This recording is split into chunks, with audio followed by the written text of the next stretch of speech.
No, come on. Right. I think at the very least we have to contend with who can project force around the world. It's not just about force. Hold on. It's not about China? Wait. It's not just about force projection. China doesn't have a blue water navy. They have a refitted. It's not just Russian about force projection. Okay. Like That's explicitly what it is when you're talking about great power. It could be. It's your ability to wage war. Well, hold on. Our ability to support Ukraine hasn't been force projection. It's been like economic powers, right? It's been the different soft influences that we can have. Let's say they set up nukes in Cuba and they set them up and they're ready to fire. Yeah, okay. Do we have the authority at that point, the moral authority? Would it be righteous of us to invade Cuba? Because if you answer yes to that, then I'm gonna. No, you don't think so. Wait. So we should go to war with Russia? Yeah, attack Russian troops in Ukraine. Absolutely not. I'm really curious, RagePope, why you're like sweeping under the rug the threat of nuclear war. Why you think it's a non-issue? Why do you think that foreigners in different situations have different moral considerations?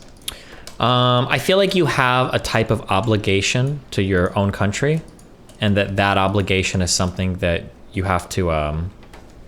That obligation is different. I just said the same thing. Sorry. There's like an proximity. Yeah, like for your own citizens, you have a greater responsibility to them than the citizens of foreign countries. Sorry. Yeah. Okay, but obviously there has to be some sort of trade-off between your obligation between your citizens and the obligations to the rest of the world, right? What do you mean by some sort of trade-off? So, for instance, I think we would accept one American death to save everybody in China, right? Probably, yeah. Yeah, and so the same thing with when we deal with Mexico, wherein we still allow certain rivers to continue to flow into Mexico, even though we can use the water out in California. Yeah, probably, yeah. I don't know exactly how the river trades and all that shit is set up or what the deals are. But okay, sure, yeah. So I guess to put this in perspective for everybody in chat, we were talking, this goes back to the conversation with WickedSupreme when we were talking about pulling out of Afghanistan. And so the cost per year for us was about, we'll call it 500 US soldiers per year and about $50 billion. And pulling out basically left 20 million people, more or less, women going more or less into slavery, plus the tens of thousands of people that'll die because the Taliban are in charge instead of whatever corrupt government that they were running. So that seems a little bit weird to me, because then if you take a look at our obligations to American citizens through the same lens, well, if we take a look at illegal immigrants, right, there's like, I don't know, 10 million, 20 million, something like that. Mm-hmm. And they murder or DUI kill approximately the same number of Americans every year as we were losing soldiers in Afghanistan. Mm-hmm. So I guess I don't understand why in one case the outcome seems to be about the same, minus maybe the dollar considerations versus geopolitical, but the human toll is still the same. But why is it good for them, or why is it good for us to have illegal immigration when the cost in human lives is basically the same? I just don't think that measuring the human lives full stop is a good comparison. I think you have to look at the context in which the loss of life is occurring. So like having like illegal immigrants and stuff is stuff within our borders. And I think we have our own laws and our own moral duties to stuff that happens within our borders that we have to consider. But going to another country and then exerting our, I guess, moral will or whatever for those citizens, it's like a whole different set of responsibilities that you're calling under, I would imagine. I guess to some degree, but it just seems wrong to say that because they happen to make it within our borders, then they have more rights and privileges than they would if they were living somewhere else. So for instance, if we go to the CIA's torture program, well, you can't do it in America because when you're in America, you have those sets of rights and privileges, and it seems like we would extend those same rights and privileges to the detainees that we kept overseas. Maybe. I mean, but that was part of the reason why they set it up, and that's part of the controversy, right? Is because it feels like you can't just go to another country to fuck things up, right? Like that seems like a little bit bad. I guess I would view it as like there are certain things that I think are okay and not okay for children. I think that like spanking children is bad. I don't think you should ever do it. I think it's cringe as fuck. I don't support corporal punishment for children ever. If I have a child, I do have a child, and he's under my house, I wouldn't spank him. I wouldn't be supportive of that. But the parent next door to me might be supportive of that. The authority that I have under my house is going to be different than the authority that they have under their house. I wouldn't go into their house and force them not to spank their kid. But if their kid, for whatever reason, got into my house or made it to my house, I'm not going to spank their kid. He'll live under the rules that I have in my household. And I think that's kind of the difference. I guess it'd be if Nathan went to their house and got spanked would be the more apt comparison. Yep, and for that I would say that's a tricky situation. Like I kind of have to respect their authority. Kind of like if say hypothetically like a black woman were to go to another country and get arrested with weed for a long period of time. Like, well, fuck, like that's their rules. Like it's a different thing. Like it's hard to say like you can't unless you've got some weird diplomatic immunity going on. Yeah, go ahead. Well, I was gonna say I think getting arrested for weed or something like that is fundamentally different, I guess, than because you had a choice and you knew versus you don't have a choice if you're a woman in Afghanistan. You don't have a choice to leave. You can't go anywhere else. Wait. Yeah. People are saying why black. I was making a joking reference to the lady in Russia that got arrested for marijuana. I don't know how many people don't follow. Jesus Christ. Yeah. Okay, sorry. Go ahead. Yeah. So fundamentally, it seems like that decision was a poor decision made on her behalf, and she got fucked for something that is incredibly stupid on her behalf, but and is ridiculous. But maybe also I want to caveat. I don't know if she really had weed or if that was some frame shit or whatever. Yeah. That was. But yeah, go ahead. It could be. Yeah, because of some weird Russian. Yeah, but go ahead. Yeah, but I mean, I guess fundamentally, I think that's a lot different than just being born in a country and then essentially either being left into slavery or being, because you don't have a choice to enter that country, right? She had a choice to enter Russia regardless of whether or not they planted it on her. She made that decision, whereas the citizens of the other nations, they don't have that opportunity. Yeah, but it's the nation to decide what they do in their nation. Is it on us to exert our military or legal or moral authority on other countries? Go ahead. Well, so it's okay then for other countries to enslave their citizens. So if someone wanted to set up slavery in, Germany or something, it'd be okay then? Depends on what we've decided, I guess, is kind of like what the world courts, I guess, the like the UN or whatever has decided. But I mean, essentially, yeah, I mean, other countries have sovereignty within their borders and it's their right. Same thing with the spanking the child thing. I think spanking children is bad, but if it's another parent's house and they have the right to do what they want to do, right? So if they're going to do something that's considered harmful to other people, it doesn't matter how bad it gets, we should never intervene. Harmful to other people within their borders or outside of their borders? Right, let's say it's outside their borders now. Let's say it's two nations that we don't do any trade with. These are two isolated island nations, and one decides that they want to just enslave the entire other nation. So they're going to invade, they're going to take over, they're going to enslave the other islands. Do we have no moral obligation in that situation? I mean, outside of the nations, it's going to come down to, well, like, what are the treaties that we have set up or what are the agreements we have set up with other countries if they're like requesting help or aid? Okay, but if they request help or aid, does that make any difference? Yeah, I think a country can request aid, because you're still respecting the sovereignty of that country. They're requesting things as a country, yeah. Okay, so if you're able to create any sort of sovereignty, then you have right over whatever borders that you can hold? Well, I mean, we're going to have to talk about different ways of creating sovereignty. Like, I don't know if a neighborhood's saying, we're seceding, now come protect us. That probably Well, that's what happened in Chaz, right? We had, 20 armed gunmen take over 6 blocks in Seattle, and the local authorities respected it. They had passport control on the border. Is that sovereignty enough? No, I think that was cringe as fuck. They probably did it because it's fucking Seattle. But just like the white dudes that took over the land and had to shoot up with the FBI saying that this is our sovereign land on the United States when they had that big fight too. Sure, but they got arrested by the FBI and they went to trial and they were found, I guess, not guilty by jury nullification. Okay. So it seems to me that the citizens of that area thought that they had the right to take over that land and that property. We fought a civil war over this. Over slaves, because that argument at that point is basically when we have the Civil War, well, the South seceded, they have the right and sovereignty over their own territory, and if they want to have slaves in their territory, that's fine with them. Sure, but I mean, like that, I don't understand what is the contradiction between anything I've stated? Oh, so the contradiction is we fought an entire Civil War over people's human rights, right? We I don't know. No, we didn't. That's not true. What do you think? The Civil War is absolutely over this. Was it not over slavery? What was it over then? It was over slavery in the United States of America. We didn't fight a war against... the United States of America. Every state in the South seceded. Yeah, but they were part of the United States of America. We didn't fight a global war against slavery. We fought to end slavery within our borders, right? That's a huge difference because you're talking about fighting to end slavery or human rights abuses in other countries. We didn't fight to end slavery around the world. But they seceded. They had de facto control over the entire area. Well, they seceded, but they were still part of our country. You can't just say you seceded, you're gone. Like I seceded my apartment right now. Oh, now they seceded, it's totally different country. No, obviously we're fighting over very specific territory that was once part of our country. Yeah, well, I mean, I guess you have two different views of what defines sovereignty then. And so wait, I guess you're getting stop. Hold on. I don't know how you want to like do the argument, but clearly there's a difference between like, here's a random country versus here's a country that was part of your country 5 minutes ago and now they've seceded, right? There's a difference there. Okay, so then Russia has a right to Ukraine because they're a part of their country. No.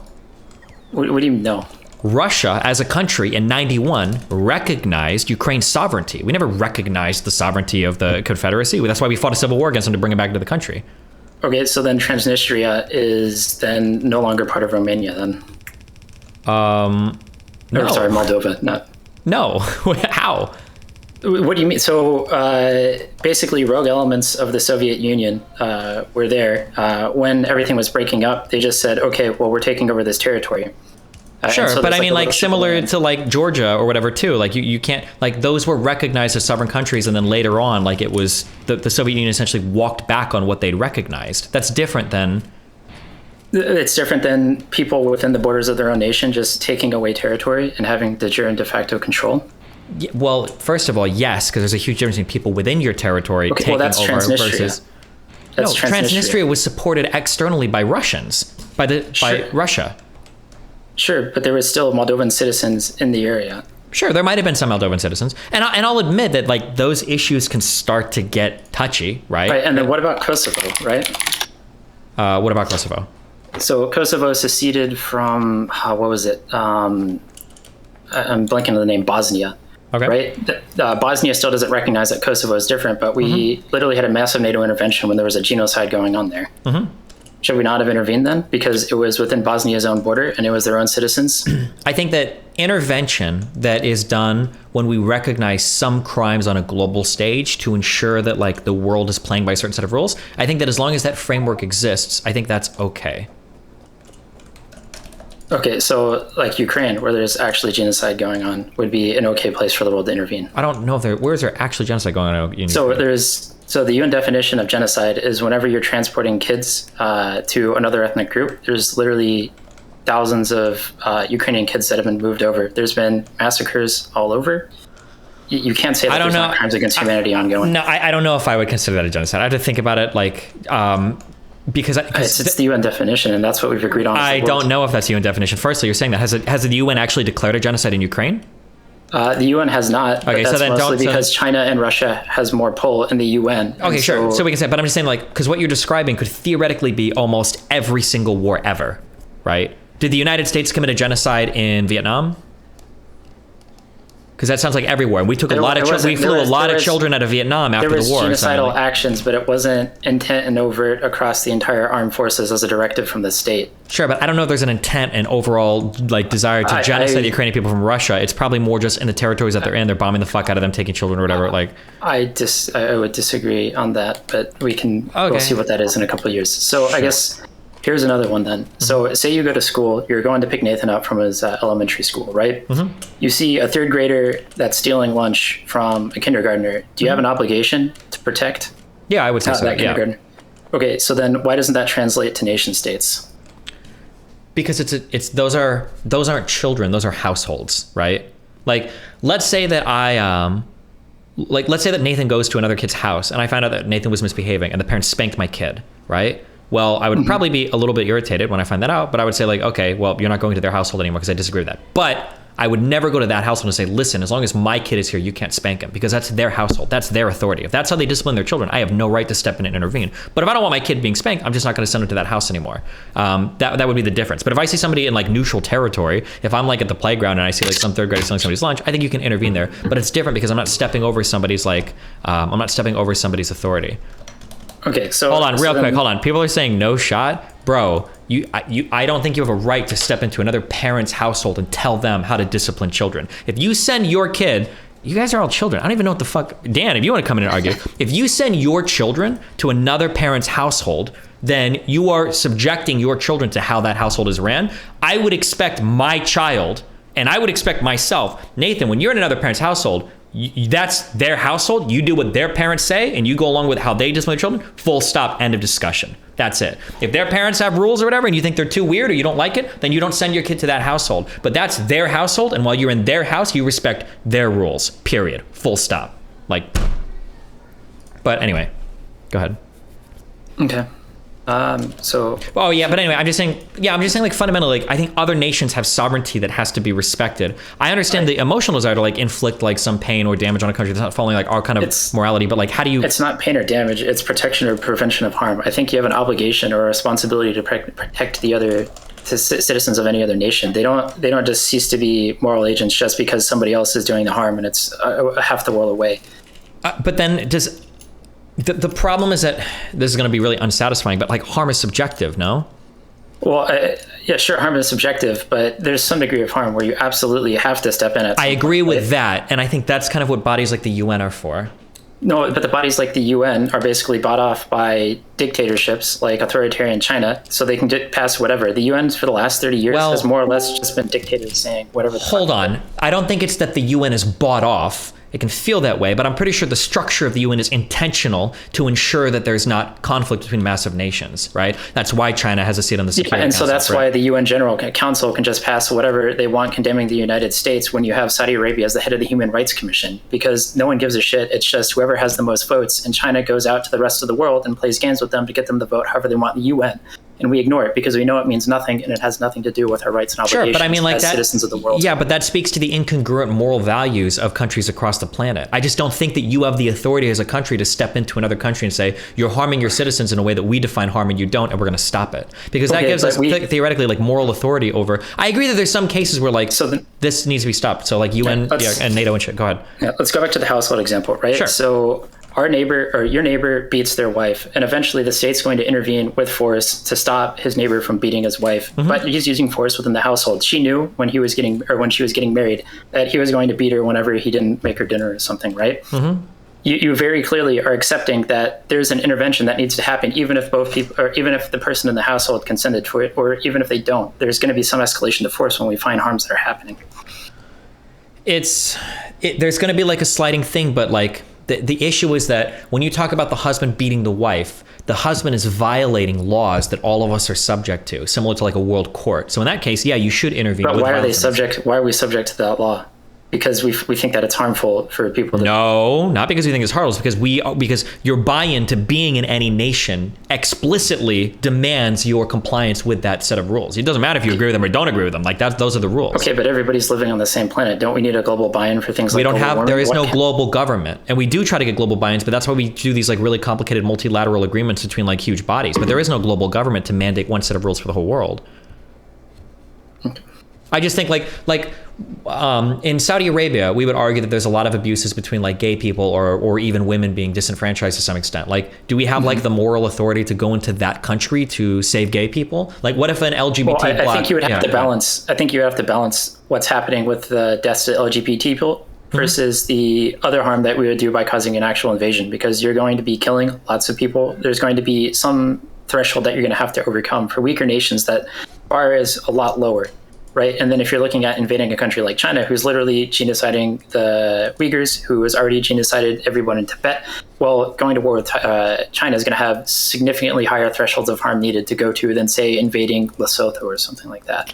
Sure, I guess we get into some weird kind of utilitarian math, though. But then we also get into a weird world where countries are like incentivized to just do enough harm to like not draw the ire of like the world. I don't know. Yeah, I don't know. I think in general, I think you're going to have to respect the sovereignty of other nations, even if they do things you don't like the Taliban, unfortunately. But I mean, I don't think you have to respect people's rights just because they're in another nation, and they can do whatever they want because that's. Well, do you recognize nations as being things that are worth like recognizing, like an independent nation? Because it feels like your whole perspective is you're talking about like a global society where we just have people everywhere, and some people need to be protected. But like I don't view them that way. I view them like you're citizens of these countries. World, sure, but even in a realist perspective, yes, we should respect countries' rights and they should have differences between them. But at some point, we have to recognize that there is explicit harms that are unacceptable. Sure. So like chemical weapons, nuclear weapons, these are things on the world stage that we recognize as like. I would say stopping 20 million people, 20 million women from going to school and subjecting them to not being able to go outside without a parental or a male guardian is something way beyond the line of anything that's and acceptable. I think harsh condemnation in the form of sanctions or tariffs maybe could be okay, but invading them because they've got a whole different organizational structure, that's a hard one. I don't know.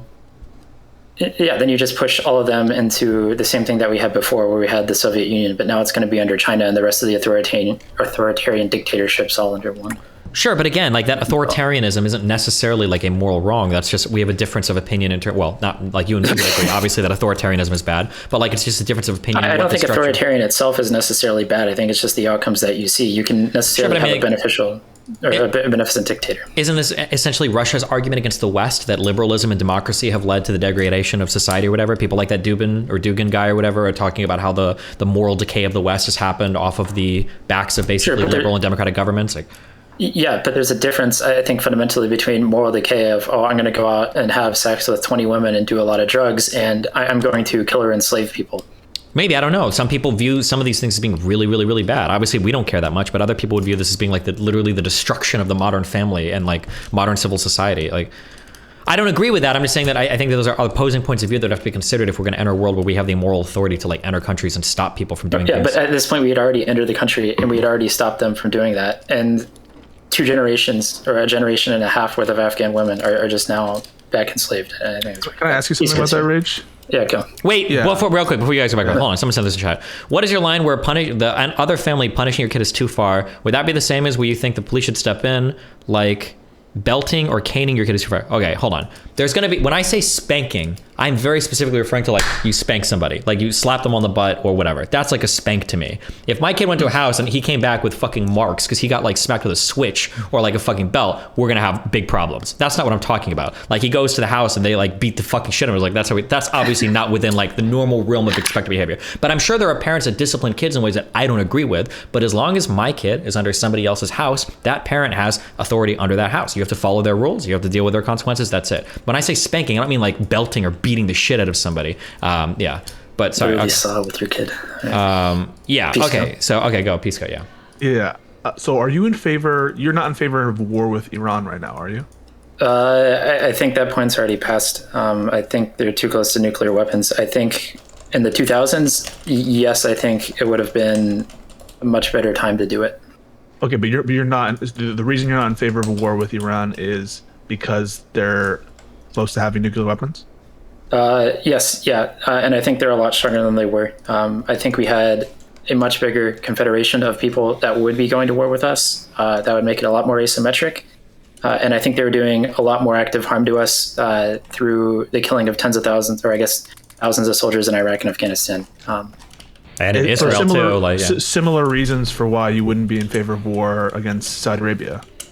Yes, yeah. Having to do with the cost of war itself. Yes. Are you in favor of going back into Afghanistan now? I would have to think about that. I would say, as time goes on, I would say more yes. I think the biggest problem now with Afghanistan, why I would say yes to going back, is because of the increased presence of ISK, not necessarily the Taliban being in charge, if that makes sense. If it's not enough for them being in charge, why would it be enough? Because the amount of lives, the amount of lives, the cost to go back is going to be significantly more than maintaining the status quo, right? So your barrier to entry is going to be much higher, and the country is going to be destabilized for much longer than it would have been if we stayed there in an alternate universe. But the amount of harm that they're doing to their citizens now wouldn't justify intervention, or at least in Iran, right? Or Saudi Arabia. No, I don't think so. I think there's more. Yeah, there'd be more harm in the rest of the world if we did that. Do you at all consider the potential ramifications to the United States, whether that's its appearance to the international community or its soft power that might be mitigated or like made worse if we're in the game of just invading small countries who don't have a strong enough military for it to make it not worth it? I think that we've seen interventions where America has done a lot of very good for a lot of small nations. I think it's only very recently that we've had a couple of ones that have gone poorly. And I think America has been pretty highly respected and regarded around the world for that. I don't think necessarily Would you wait real quick, just in clarifying that, would you say that would be true like pre-90s? like up through 60s, 70s, 80s? You think most of like America's foreign policy was respected around the world? I think that's a fundamentally different reason for intervention. Okay, just making sure, because people are going to crucify you. 80s. I think one of the reasons why we had so much trouble leading up to the Ukraine intervention, where no one was like believing America. Well, some people were, right? Our own State Department, obviously America had its perspective, but you guys talk to people who are like, they're never going to invade. I think the many different countries, including Ukraine, were skeptical that Ukraine was going to be invaded. One of the reasons was because no one like trusts America based on its previous interventions. No one trusted America based on what happened in Iraq and previously in the Cold War. It's just a pattern of interventions that didn't make people better off where they existed. You know, maybe the exception of Korea or something. But I would disagree with that. You don't think so? No, I don't think so. The American interventions in countries in Latin America, you think were justified and good? In the context of what we were fighting against the Soviets, yes. In terms of the outcomes, they were pretty bad. They were pretty brutal. Well, not even necessarily the outcomes. It felt like America, when America was supporting somebody in a South American country, it doesn't seem like the goal was to support what would be best for the people. It seemed like the goal was very wholly aligned with what would be best for U.S. interest, and that was it. Sometimes to the detriment, arguably, of the people there. Yeah, well, at the same time, we were literally flying bombers around the clock with nuclear weapons because we were very afraid the entire world would go down, and we needed to show to the rest of the allies or the rest of the nations in the world that if they aligned with us, we could protect them, and if not, that there might be consequences for going with the other side. I think it's a fundamentally different time period than the 90s and 2000s. You're no longer in a multipolar world, and you're no longer under the shadow of nuclear Armageddon. So can we take just Chile for an example? So sure. America, by most accounts, orchestrated this is actually, you know, I'm not a tanky, but a CIA-led coup of a democratic country to install a military dictatorship. You think that was justified? In the context of the fight against the Soviets, yes. If that had happened without the Soviet Union, then absolutely not. What do our values mean if, like, what is this whole point about democracy? And so democracy only matters in so much as that you can survive. If your entire civilization is going to be wiped out, could be wiped out, I think things are fundamentally different. In times like now, where there's not that threat of nuclear Armageddon, I think you have a right and an obligation to protect people around the world. And when there's the specter of, nuclear destruction over your head, you're dealing with something fundamentally different. Okay, but we're taking away things that are what is making the moral difference between Americans and other countries. You're in the name of American hegemony, you're detracting, my opinion, my perception, right? Sure. Maybe I'm wrong about this, and maybe the trade-off is worth it in some of these cases. I won't lie and say that every intervention is not justified. Some interventions must be justified, but when you're doing things like deliberately overthrowing a democratic regime, which by all accounts, it wasn't like a democratic regime that supported the enemy, to be clear. There was no way to overthrow the pro-Soviet regime and not install a dictatorship.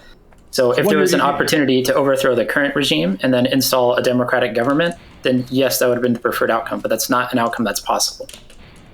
So if it really was the case that people in Chile, right, you're assuming, I don't really know the history here, if Salvador Allende was like just he was extremely popular.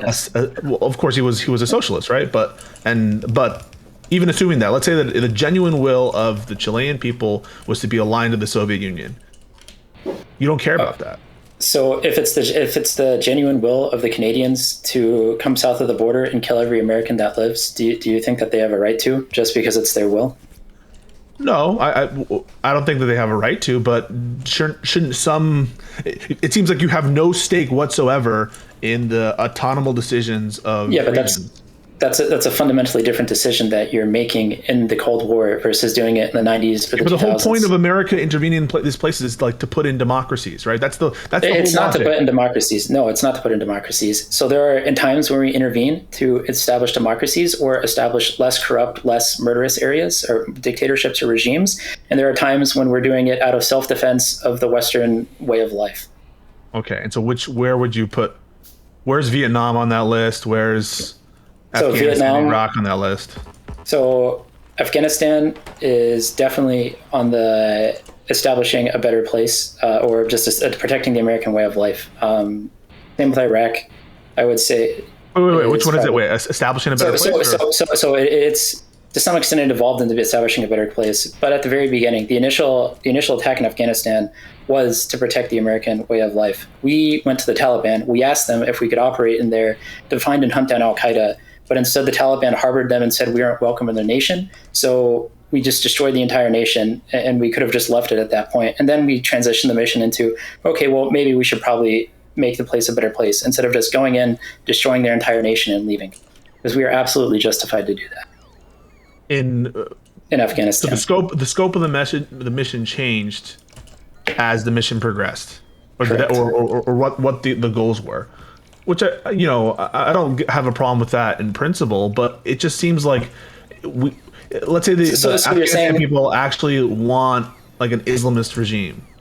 So you think it's okay for them to harbor international terrorists that continue to operate attacks on America? Don't. Okay, so then it was justified then to go into Afghanistan. Just because you think that they don't have that we can intervene and go in and stop terrorists doesn't mean necessarily think that full-scale war for 20 years is the correct course of outcome. Okay, so we go in, we destroy the Taliban that were in charge, that were harboring international terrorists. We continue to hunt down other terrorist regimes in the country. What do we do? Do we say well, now the next Islamist government can come in and take over now that we've created a giant power vacuum? Because that was ISIS. That would have been ISIS if we just pulled out in 2008 when we did mission accomplished. But what the unfortunate conclusion of that is, okay, there's terrorists that are being trained in Pakistan and Iran. Pakistan, Afghanistan. Guess what? There are terrorists who are being trained in madrasas in Saudi Arabia. Yes, yeah, and I think that's problematic. But I think fundamentally that, one, Saudi Arabia has managed to somewhat control it, and two, we weren't already invaded into Saudi Arabia at that point. I would also say, hold on the back of that, this is a guess because I don't know like formally how we function, but my guess is going to be is that if there was some like well-defined terrorist group that existed within Saudi Arabian borders and we said, hey, this shit is going on, either you need to get rid of them or we're going to come in and do something, my guess is there would be some kind of cooperation there, no? Or no? No, not really. To the same level as the Taliban in Afghanistan? Yes, but they operate in other countries that aren't the West, so we turn a blind eye the same way that we. Okay, wait. Operate in other, then this isn't the same then. So my analogy was that if there was a terrorist group that operated out of Saudi Arabia that was attacking the United States or U.S. soldiers, my guess is that they are attacking U.S. soldiers. Okay, wait. So what are these groups that we have no? Let me take a good. Sorry, I'm not trying to like get you on like what is exactly whatever. Yeah. It's just my guess. Like if somebody like the Taliban or somebody was operating out of Saudi Arabia, I feel like the level of cooperation would just be way higher than it was with Afghanistan, where the Taliban essentially said, "Fuck off, we're not doing shit." Okay. Sorry, I'm pulling up the state.gov report on this. So, terrorist activities.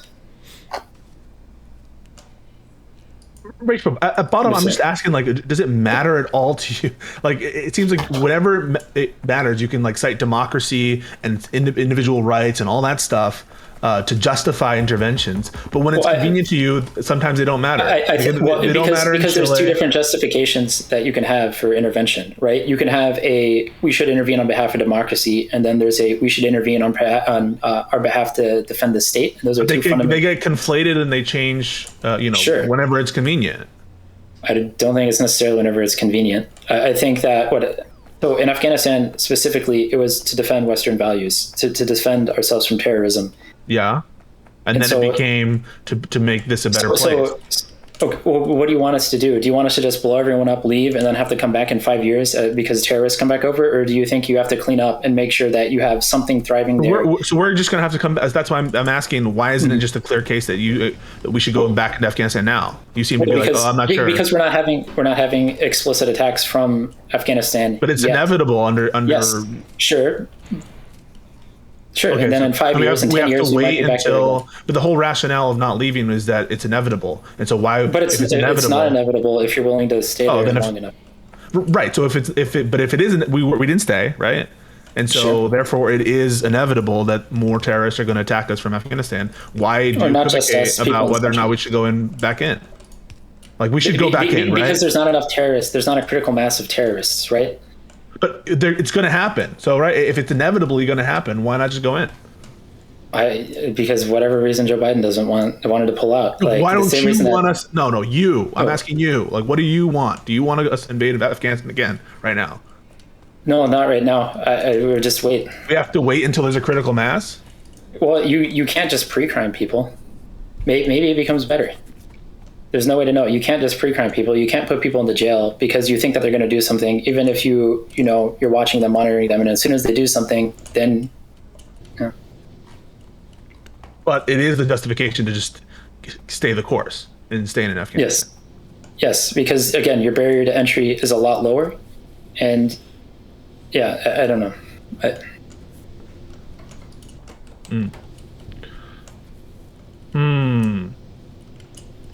Don't you think there needs to be like a really good, like universal, I don't know, multilateral effort to do these kinds of regime change efforts? Sure. Yeah. What do you think happened in Afghanistan? Yeah. That was, hang on, the initial justification there wasn't regime change, or wasn't nation building, was it? No, it wasn't. But that's basically, in order to promote the most stability, you should have a stable regime wherever you leave, be it an authoritarian dictatorship that is aligned with you, or be it a democratic government that's able to function on its own. So by definition, then wouldn't every intervention, almost by at least the major ones, be regime building efforts? Sure, yeah. Or the question, I guess, for Pisco would be, like, do you think that how we left Libya, do you think that was an okay situation to leave? Because basically, it sounds like Pisco is making the argument that every time you walk out afterwards, you're creating a Libya or an ISIS, basically, right? Yeah, or Somalia. Well, I think Obama cites Libya as his biggest mistake. Yeah, but the mistake was that we didn't treat it like Afghanistan, almost, right? Is it arguably, right? That's a hard question. Yeah, of course. These are all hard questions. Yeah. But under RagePope's, what do we do with? I mean, that's a great question. I honestly think that just letting the Libyan conflict continue without intervention. Remember, this intervention from France, from NATO, from the UN. It's not just American intervention in that case, and even then, right? It turned out in disaster, or at least the end result of it was a civil war, it seems. Well, because we went in with a highly limited intervention with no boots on the ground. It was just airstrikes as far as I was concerned. Would it have been better to invade with ground troops Libya? Yes. Maybe it would have been better to not bomb Libya and like accelerate the power vacuum, right? Because we can't pre-crime people, like you said, Rachel. Well, hold on. Libya wasn't invaded for pre-crimes, right? Libya was invaded for the actual crimes that Gaddafi was committing against his citizens. How many people did he kill in a chemical weapon attack after Obama drew his red line? How many thousands was it? Wasn't that Syria, the red line? Or sorry, Syria, yeah. Well, hold on. Syria is not a good example for you, Rachel, because we didn't actually go into Syria, right? We didn't treat Syria like Libya. No, Russia went into Syria to support Syria, right? We only arguably maybe funneled weapons and money through other countries, but we didn't actually do anything with Syria. But that's because Russia was already there, right? My question would be, would Obama consider his biggest mistake not like occupying Libya to try to set up a liberal democracy or nation build, or was he considering just the bombing strikes to just accelerate the power vacuum? I think he said that just not having a strategy a strategy afterwards, not necessarily that he wanted to invade, but I don't think that he can see that it would be a good idea to invade. I just think that the idea was just bomb and get Gaddafi out of power and then it'll be fine and just leave him to do whatever. Yeah, but this is like the question is, what ought the strategy be? Is what we kind of are wondering, I guess, right? Because we had the Afghanistan strategy, we did Iraq, we did Libya. Well, we had nothing for Libya. Like, what should the strategy be? Yeah, so Syria, from the Russian perspective, they did what America was trying to do in Afghanistan. They went in, they propped up a regime, and they made a stable ally in the nation. It's the same thing that we did throughout the entire Wait, hold on. I don't think the comparison works. In Syria, that's different because there was an already stable regime in place that Russia went down to support. That's a little bit different than in Afghanistan. We were trying to set up a totally new government, right? Sure, but the Syrian government wasn't in conflict with Russia, and it was aligned with Russian interests. Yeah, but I'm just saying that Russia, from their perspective, Russia went down to Syria to support a stable government that was having to fight rebels within the country. We essentially went to support our kind of rebels. A dictatorial country that was... Doesn't matter if it's dictatorial. It was a stable country that was running. And we should have intervened in Serbia. That was a stable nation. Or sorry, Bosnia, when they were genociding everyone in Kosovo. Hold on. Differences. First of all, yeah, Serbia was fine to intervene in, okay? Syria would have been fine to intervene in. The reason why we didn't intervene in Syria has nothing to do with what Assad did. It had to do with the fact that Russia was there, right? That's why we didn't intervene in Syria. I believe the idea is that a direct intervention in Syria would have wrought the ire of, like, literally Russia, and we would have been in very fucked situations very quickly. But with Libya, it wasn't quite the case. I'm pretty sure that there's like a statement by Putin that after watching Gaddafi getting raped by bayonets, that he was never going to let another country fall that was aligned to him like that again. And Syria, because of the Mediterranean and the Port of Tartus and all that, like, they represented a really big strategic interest for Russia as well, right? It's like their only warm water port, I think, in the winter. Jesus, RagePope just hacked into the Matrix to fucking get all this information. Jesus Christ. I'm just saying that, like, Syria, arguably, I think Assad, arguably, maybe, I don't know if he was worse than Gaddafi, but Assad was a bad dude, and we could have gone after him, but we couldn't because Putin was never going to let that happen. And arguably, the moral authority kind of rests on the already sovereign nation more so than the guy committing chemical weapons attacks, which sucks, but, like, it's different than us going to Afghanistan to create a whole new government and a whole new society. I think that's fundamentally different, I would say. Even though it all kind of sucks. Not to say that any of these answers are easy, but I would say it's different. Sorry, go ahead. Supreme, what do you have to add? I'm also just curious. I just really, there's so much I have to learn about, the history of the war and the war on terror or whatever. But it seems like we moved very quickly from we need to go and hunt down Al-Qaeda to, hey, look at how bad the Taliban is. We need to go to Afghanistan and eliminate the Taliban and nation build. It does seem like there was some effort there. I remember go ahead. Well, wait, I was going to say, but is that not just propaganda shift as to reasons why we're there? I mean, if we're in 2003, 2004, 2005, there's not a whole lot going on in Afghanistan when it comes to a terrorist hunting perspective. Is it not just fine to keep public interest in the war effort by saying we need to rebuild Afghanistan? We have a moral obligation. Well, if we eliminate Al-Qaeda and they were hiding out in Afghanistan, why does that raise the question of rebuilding Afghanistan if the Taliban was still in play? Like, how does that manifest? So the reason why we started engaging with the Taliban was because they explicitly were harboring Al-Qaeda and they wouldn't let us operate in the country. So they became our enemy by their own volition, not because we wanted to do regime change initially.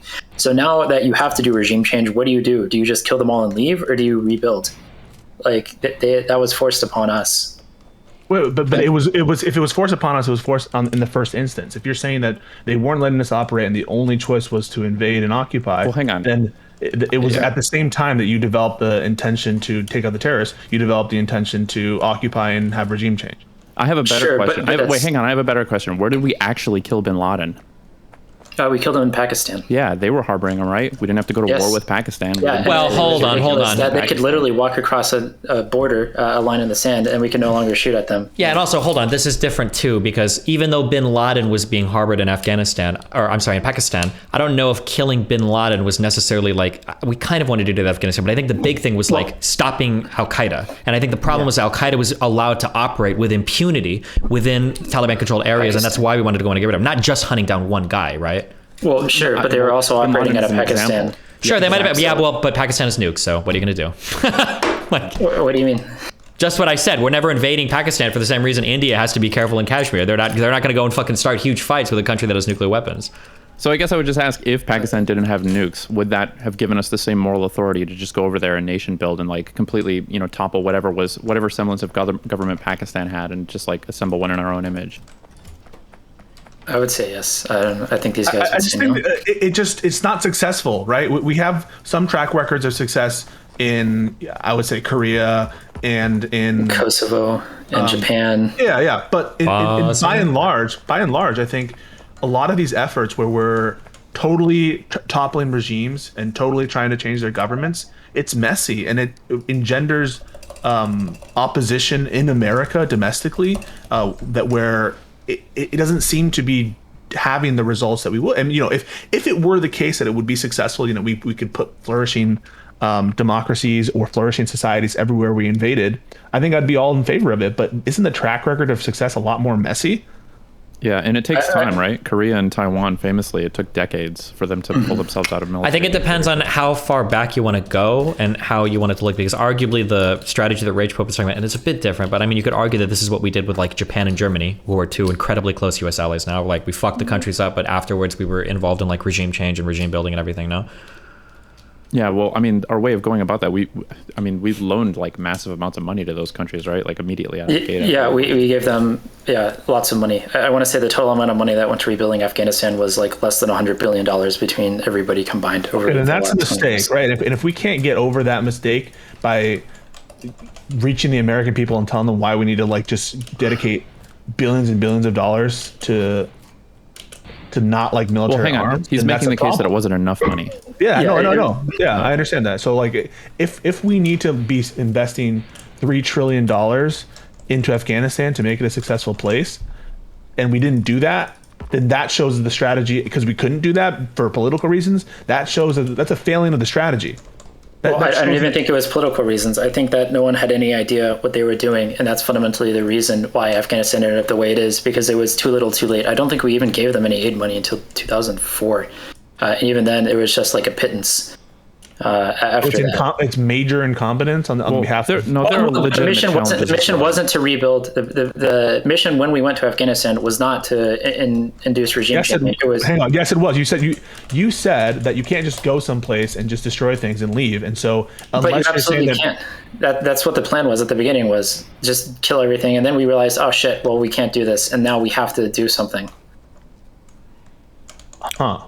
Like he's saying that this is the logical outcome of things. Now we know this, obviously, but initially when we went to Afghanistan, yes, naive. And I think you can see with how we handled the aftermath of Iraq, America is very naive when it comes to like dealing with other nations and setting up governments. It's something we were it's the same thing that happened with the beginning of the IMF. They gave out a lot of loans. They didn't fundamentally understand the nations that they were giving the loans to and how to restructure what they actually needed to do. They didn't understand that certain government programs are, basically client state indulgences or welfare programs.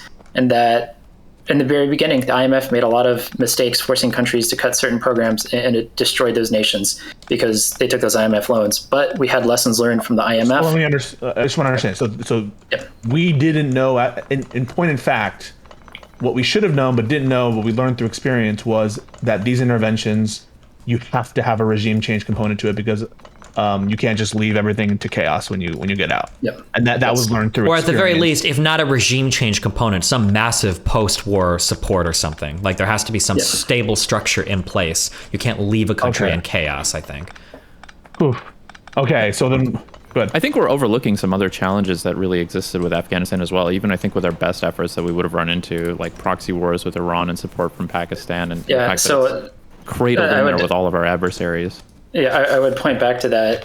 If we were going to expand war by Iran, it should have been in the 2000s when they were explicitly arming paramilitaries or directly killing our soldiers overseas. If there was a time, it would have been then, not now.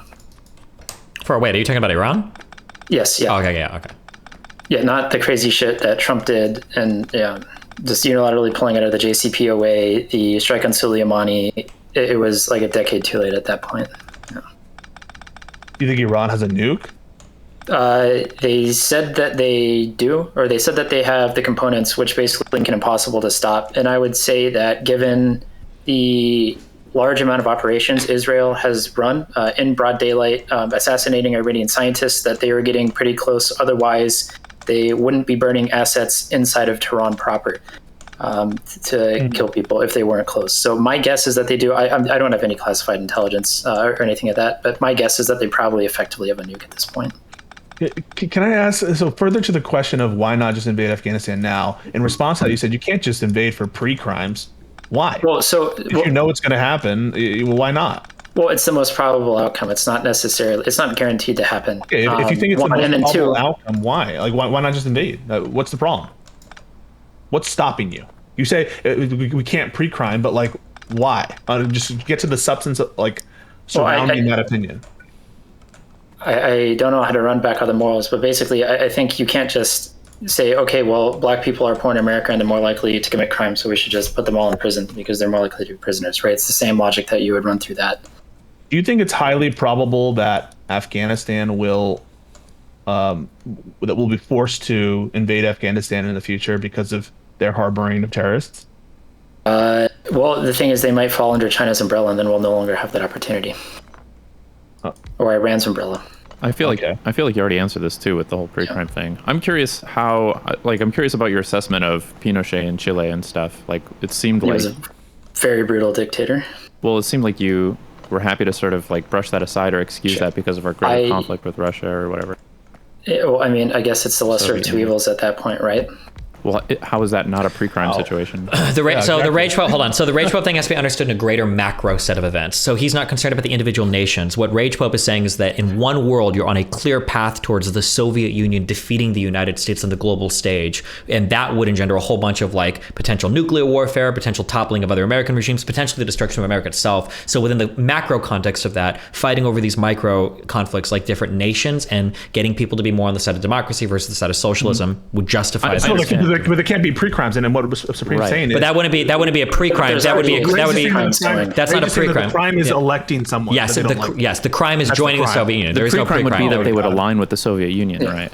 Well, but that's kind of what you were at, right? The crime is that they aligned by voting in Allende. Yeah, that's the crime. I mean, how do you feel about that in terms of who decides? Like, who decides what's a okay leader to elect? It's just the American intelligence service. Do we have a vote on this? I would say we have a veto power, not a vote. In certain circumstances, yes, you should have a veto power. I don't think if a nation decides that, let's say that I don't know, Australia all of a sudden decides they want to genocide all the natives there. I think we have the right to intervene, or New Zealand, let's just say they want to genocide all the Maoris there because they vote that in. I think we have an obligation to step in and protect those people. I don't think it matters that they're sovereign. Right. If you give me some very, very strong example, I'm not a person who says intervention is never wrong. I don't think that Supreme is a kind of person who says intervention is, always wrong.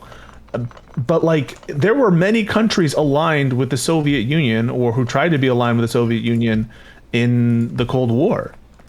Egypt was playing America off the Soviet Union to a certain extent during the Cold War. Should we have invaded Egypt to make sure that they were pro-Western? But the thing is, they were playing on both sides, and we fundamentally understood that, and there wasn't anything else going on in the country. If they had voted in somebody who was going to be pro-Soviet Union, I think, yes, you would have had intervention justified at that point, because they're controlling a major trade route through the world. For a lot of these other nations, they were irrelevant on a global scale. And so it doesn't really matter if, again, I'll just use Lesotho, if Lesotho goes over to the Soviet Union, because there's no strategic importance to that. But if Chile, a country in South America, very far away from America, a country America's at peace with Chile, and Allende comes to power through democratic means, pure democratic means, and he's not some, just to put a bow on it, he's not some Kim Jong-un. He's not some genocider. He is instituting policies which America doesn't agree with, and he's socialist in the sense. I don't know. Do you think he's maybe like a Bernie Sanders type? Do you think that's too far? It's hard to know, especially in the context of the time, and that's not a risk worth taking before all of a sudden you now have Soviet nukes in the southern hemisphere. We had already gone through almost setting the world on fire for Cuba. I think the red line was already drawn around the entire American hemisphere, the same way that we did with the Monroe Doctrine after that embargo. I think there's a very clear red line that was drawn, and the Soviets attempted to cross it, or right, what gives us the sovereignty to draw that red line over other nations, I think, is Pisco's question. Why do we get to say there's no nukes in the southern hemisphere? Why do we get to say that and make that decision on their behalf? And no Soviet. Well, I would say that the Western world democracies have a moral right over the authoritarian communist regimes that were in charge, that were gulagging, purging tens of millions of people, that were committing all sorts of crimes against humanity. I would say we absolutely had a moral high ground in that situation. I'm not going to disagree that I think that the American Western societies were better societies than the communist bloc, but they're better for the reasons why you say that the Chileans committed a crime. They're better because we allow democracy and we allow elections and we care about free speech and all these things that sure, but that put things at risk. This isn't even something that's open, right? This isn't something even the Americans have a vote on, or some intervention the Americans can see. This is literally a covert CIA orchestrated coup in So South would it have America. been better if we deployed the military, or should we use the least amount of force necessary to overcome a I problem? think the idea is that no force was, the case had not been made that force was necessary at all. It wasn't made to the American people. It was made to the CIA and the intelligence. Who are appointed by American people, or are you going to argue that the SEC isn't viable? The FDA, these are the ones because we appoint them the ability to do certain things. Well, here's the question. Wait. Let's center this. The question is do we believe that the American people broadly supported Cold War era foreign policy of the United States, or do we think the American people would have said otherwise? Like, given the opportunity to intervene in a lot of these South American countries, do you think America would have said, no, we need to let the Soviet Union expand, or would they say, like, yeah, we need to intervene and risk, whatever? Like, what would the American people have said? It seems to me, without a great understanding of Cold War history, it seems like the American public would have broadly supported those measures because we saw ourselves being at war. But I could be wrong on that. But I think that's the question. That's important. Well, it was kind of the ship of Vietnam. That can't be the accident that we operate from, right? Because what would the German people have said about the people with German blood and lineage in Austria? What do you mean? Okay, they thought that they had a moral right to roll into Austria, right, and fucking reclaim lands that were their ancestral homelands. Wait, but hold on. Maybe they had public will for that. Wait. How does that override the sovereignty of a foreign nation? Wait. Well, right now what we're talking about, because it sounded like the challenge you were giving was that the American people wouldn't have supported these covert CIA things, but I'm making the argument I think they would. If you want to talk to me about, like, do you think the German people supported Nazi Germany? Seems like broadly they did. So I mean, I'm not saying this gives us the right to overrule. That's another argument, but it sounded like the challenge was like, well, hold on, are we going to allow? I think there's a genuine question there. I don't think it's that simple because why else was it clandestine? Why else was it kept completely under wraps for? Wait, hold on. Wait, why were matters of national intelligence kept under wraps when it came to interfering in foreign nations? The answer is obvious, right? Okay, for intelligence gathering operations, I think that's a good argument, but not when we're actually like moving to operations and we're executing actions that are like changing around heads of state and foreign governments. With people we're at peace with, right? With allied countries that we're at peace with, and not in a because that was the least. I would say that in that situation, it was the least amount of force necessary to get an outcome that was favorable to us, and that by releasing that information, we would damage our reputation with other nations around the world, which would cause us further harm later down in the Cold War. Which is why my question is this: it seems like there was a lot of restructuring of like our intelligence community and the CIA specifically, and of our foreign policy at large. Is this not an affirmation that we recognize that this was bad foreign policy? I don't think it's bad foreign policy. I just think it's unpopular, and that necessarily what people think isn't always what's best for the world. So it was right to install Pinochet in Chile.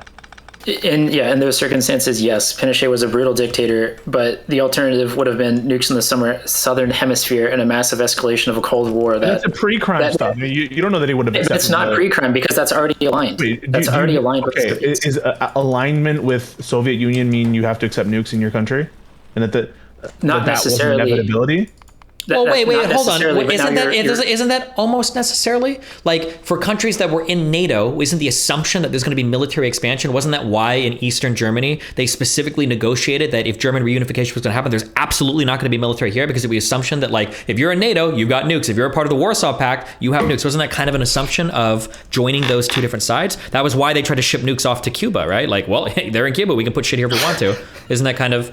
I'm asking, I genuinely don't know, but that would be my assumption is like, like joining up with either side means that you become basically a new piece in the game where you can be a staging point for a nuclear attack or some other type. That'd be my assumption. I think all that hand wringing about nuclear weapons, that's all code. No wait, wait. You got to expand on that. Sorry, Go ahead. Sorry. What do you mean by that? If you interrupt me, I can't explain it, right? Just like what's going on. Do you agree that the whole Ukraine having nukes or having a border with nukes, that's all bullshit arguments from... Well, yeah, but hold on. So again, my understanding of history is poor, but I feel like I would have a huge separation of the world and foreign policy post 91 versus like 40s to pre 91. 1970s. It's we height of the Cold War. Nuclear submarines, right? This is post-Cuban Missile Crisis. Okay. Do nukes in Turkey or nukes in Cuba matter in terms of the game? Yes. Yes, Why? absolutely. So for because Cuba, it requires more resources for detection of launches. It requires more resources to defend those areas.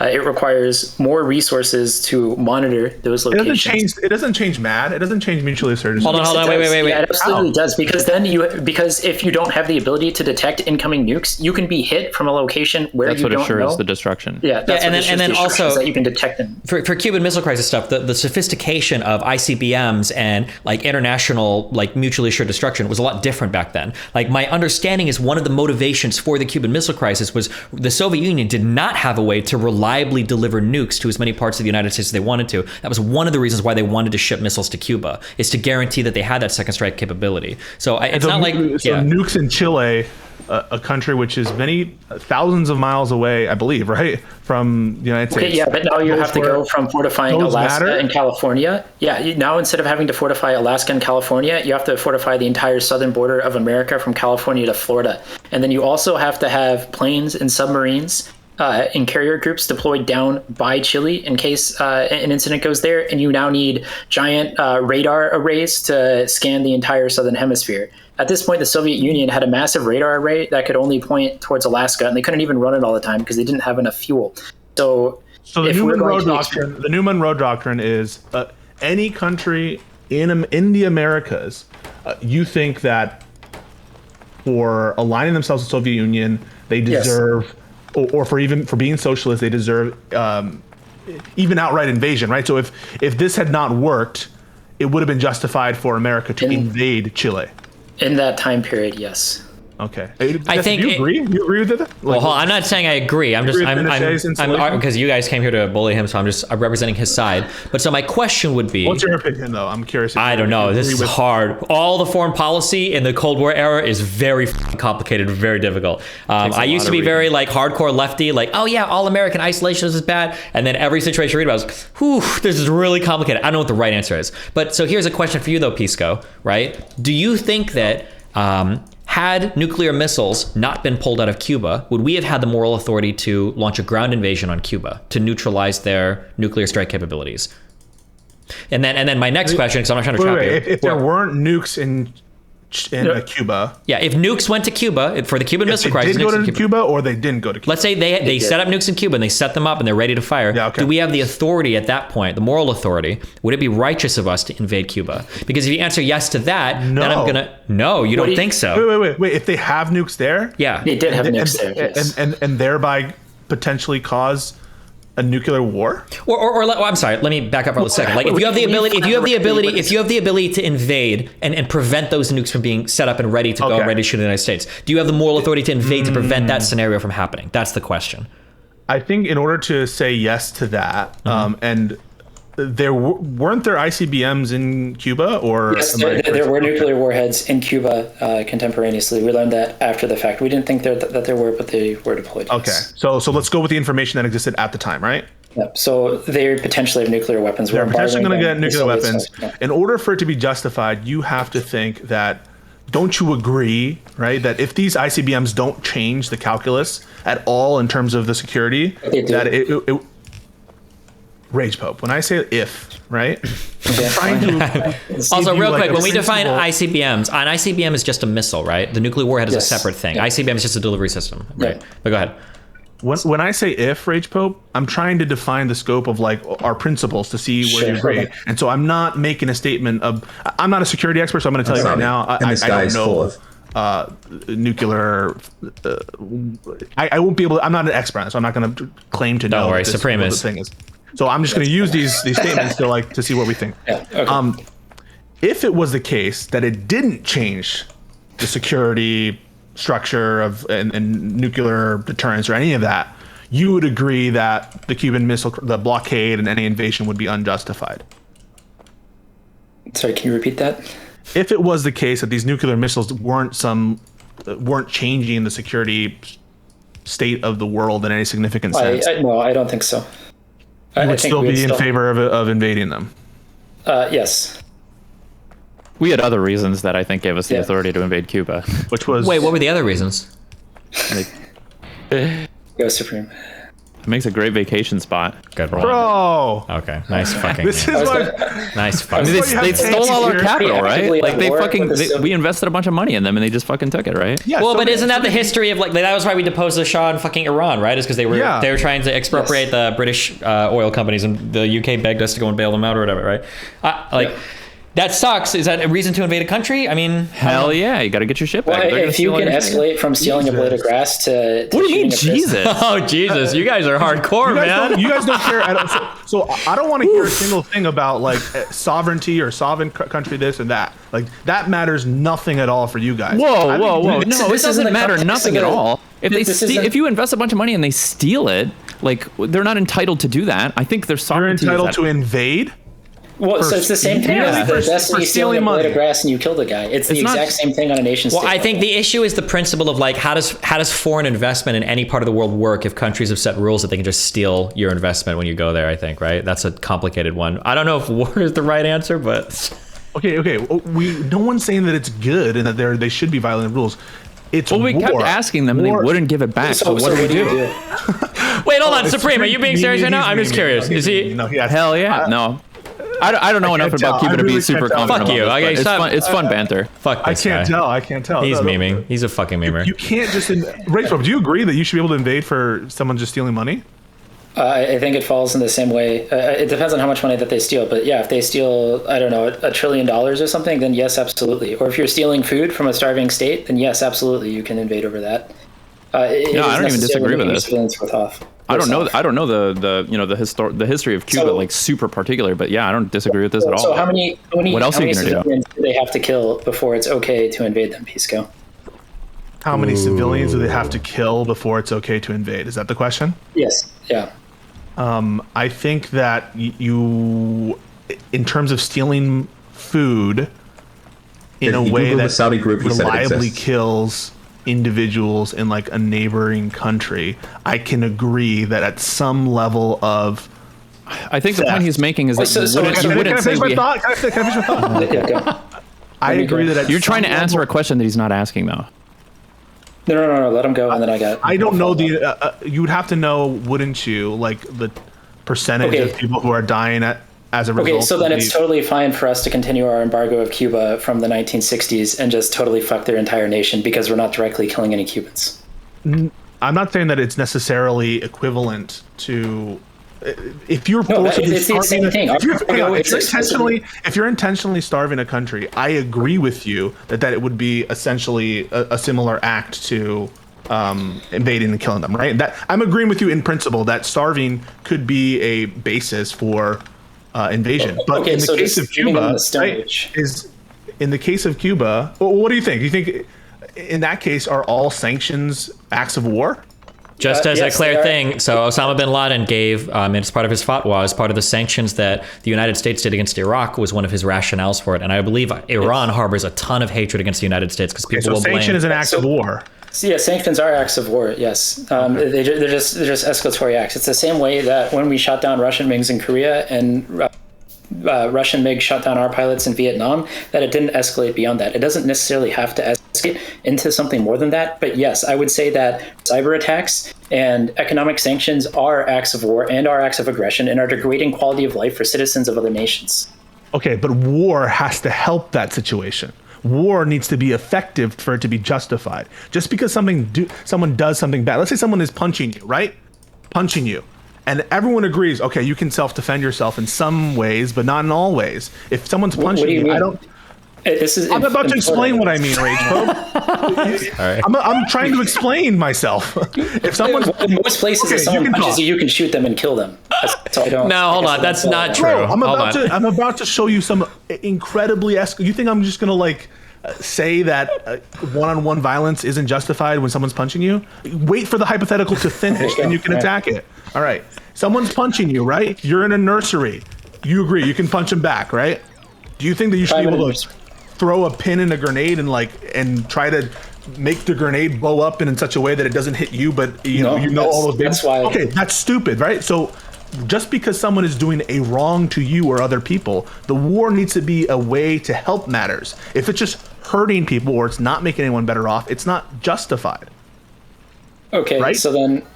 So if If you're gonna, but you have to look at the entire context of everything that's happening, which is the same reason why I said I wouldn't go into Afghanistan but I would stay in. And you're saying that now in this scenario, it's the same. It's the same comparison. That's fine, but I just don't understand why you're equivocating. Like, if you think where am I equivocating? I guess. Why does it matter? Why does it matter that like the pre-crime stuff doesn't matter to you? It shouldn't matter. It only matters insofar as you think people's perceptions are of the country invading.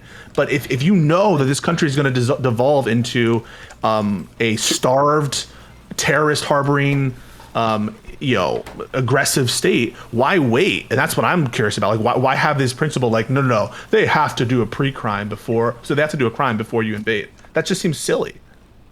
Why would you wait? So because one, we don't know who the bad actors will be eventually, and I still think you can't just see somebody coming up to you and shoot them. They have to be doing something aggressive. I don't know where you want to draw your morals from, but you have to have a crime before you do something. And I think the lines for what that crime has to be before you invade is going to be proportional to the damage, to the collateral damage. So it's going to be representative to that collateral damage. So if we go to that nursery example, right? So let's say that we have a nursery full of kids and there is one bad guy with a gun holding them hostage. Well, very clearly, it wouldn't be right to just level that entire block with B-52s. We would agree that that's totally unacceptable collateral damage. But let's say that Russia was shelling the Zaporizhia nuclear power plant out of that same nursery and was going to destroy the entire or half the continent of Europe with that radioactive release. Yeah. So because of the impact that you're going to have, well, yes, you should not be shelling children. At some point, there's some moral calculus where it becomes okay to have the collateral damage of hitting that unit there.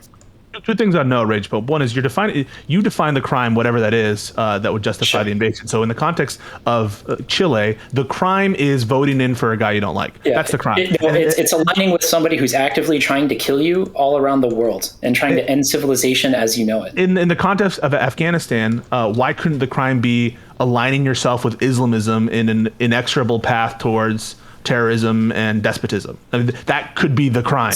And so if the crime could be voting in for someone who supports the tyrannical hegemon of the Soviet Union, why couldn't the crime for Afghanistan be, aligning yourself with militant Islamism?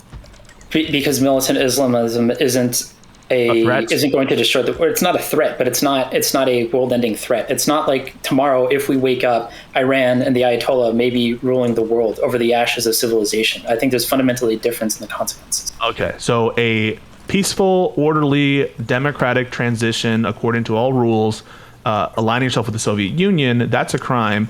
But a war by an Islamic fascist organization. But it's not just aligning itself with the country. Harboring terrorists. Talk about politics. Okay, and it sounds like what RagePope is factoring in here is the pragmatic chances of success of said enemy organization. But he doesn't have to do any work on the pragmatic justification for the war. So in the case of someone, so let's take the Cuba example. So suppose no nuclear threat whatsoever. You still support invading Cuba, right? Because they're aligned with the Soviet Union. He's saying yes because the Soviet Union represents an existential threat to U.S. hegemony, basically. You're not calculating the risk of the Soviets responding? Do you think the Soviets are more likely to shoot nukes at us when we're directly shooting down their fighter pilots? Or do you think that they're more likely to engage when we're invading a third-party neighbor in Cuba that's clearly in our zone of influence?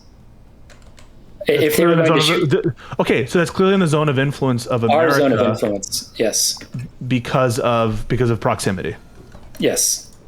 Okay. So explicitly, we were shooting at each other in Korea and Vietnam, and we never nuked each other. So why would fighting all the way around the world on an ocean that they don't even border? I thought we were shooting at Chinese people. I didn't know we were shooting at Russians too. There's an entire Russian ballad about their MiG pilots going to Vietnam and shooting down our planes. So in that case, do you support? All right. So then the question for Cuba, that's decided. I mean, you would agree. You agree with the pay of pigs. You agree with Destiny hating the British is like a spoiled rich kid hating his father. Long before. Hold on. Wait a second. I just want to be clear here. In Vietnam versus in the Vietnam War, how many times were there were actually U.S. and Soviet? Yes, yeah. So they sent down trainers for the Vietnamese army, but they flew air combat missions and shut down a lot of our planes. Yes. Do you agree with the Vietnam War? Do I agree with the Vietnam War? Well, it was requested by our ally France for us to participate. I didn't ask if it was requested. I asked if you agreed with it. So I'm setting the stage. So yes, it was requested for us to participate by one of our allies who was very vital for us in maintaining, those type of alliances. I think the execution was pretty poor, but I would say overall, yes. I think there was massive fuck ups in there, but overall, yes, yeah. Is there a single American intervention you don't agree with?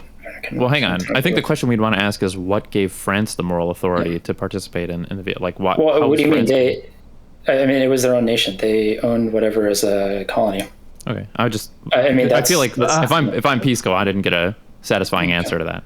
Well, I mean, it would be justified. I don't understand why it's like a problem. It's justified because Vietnam was potentially at threat of being aligned with Soviet Union, and so of course it's justified.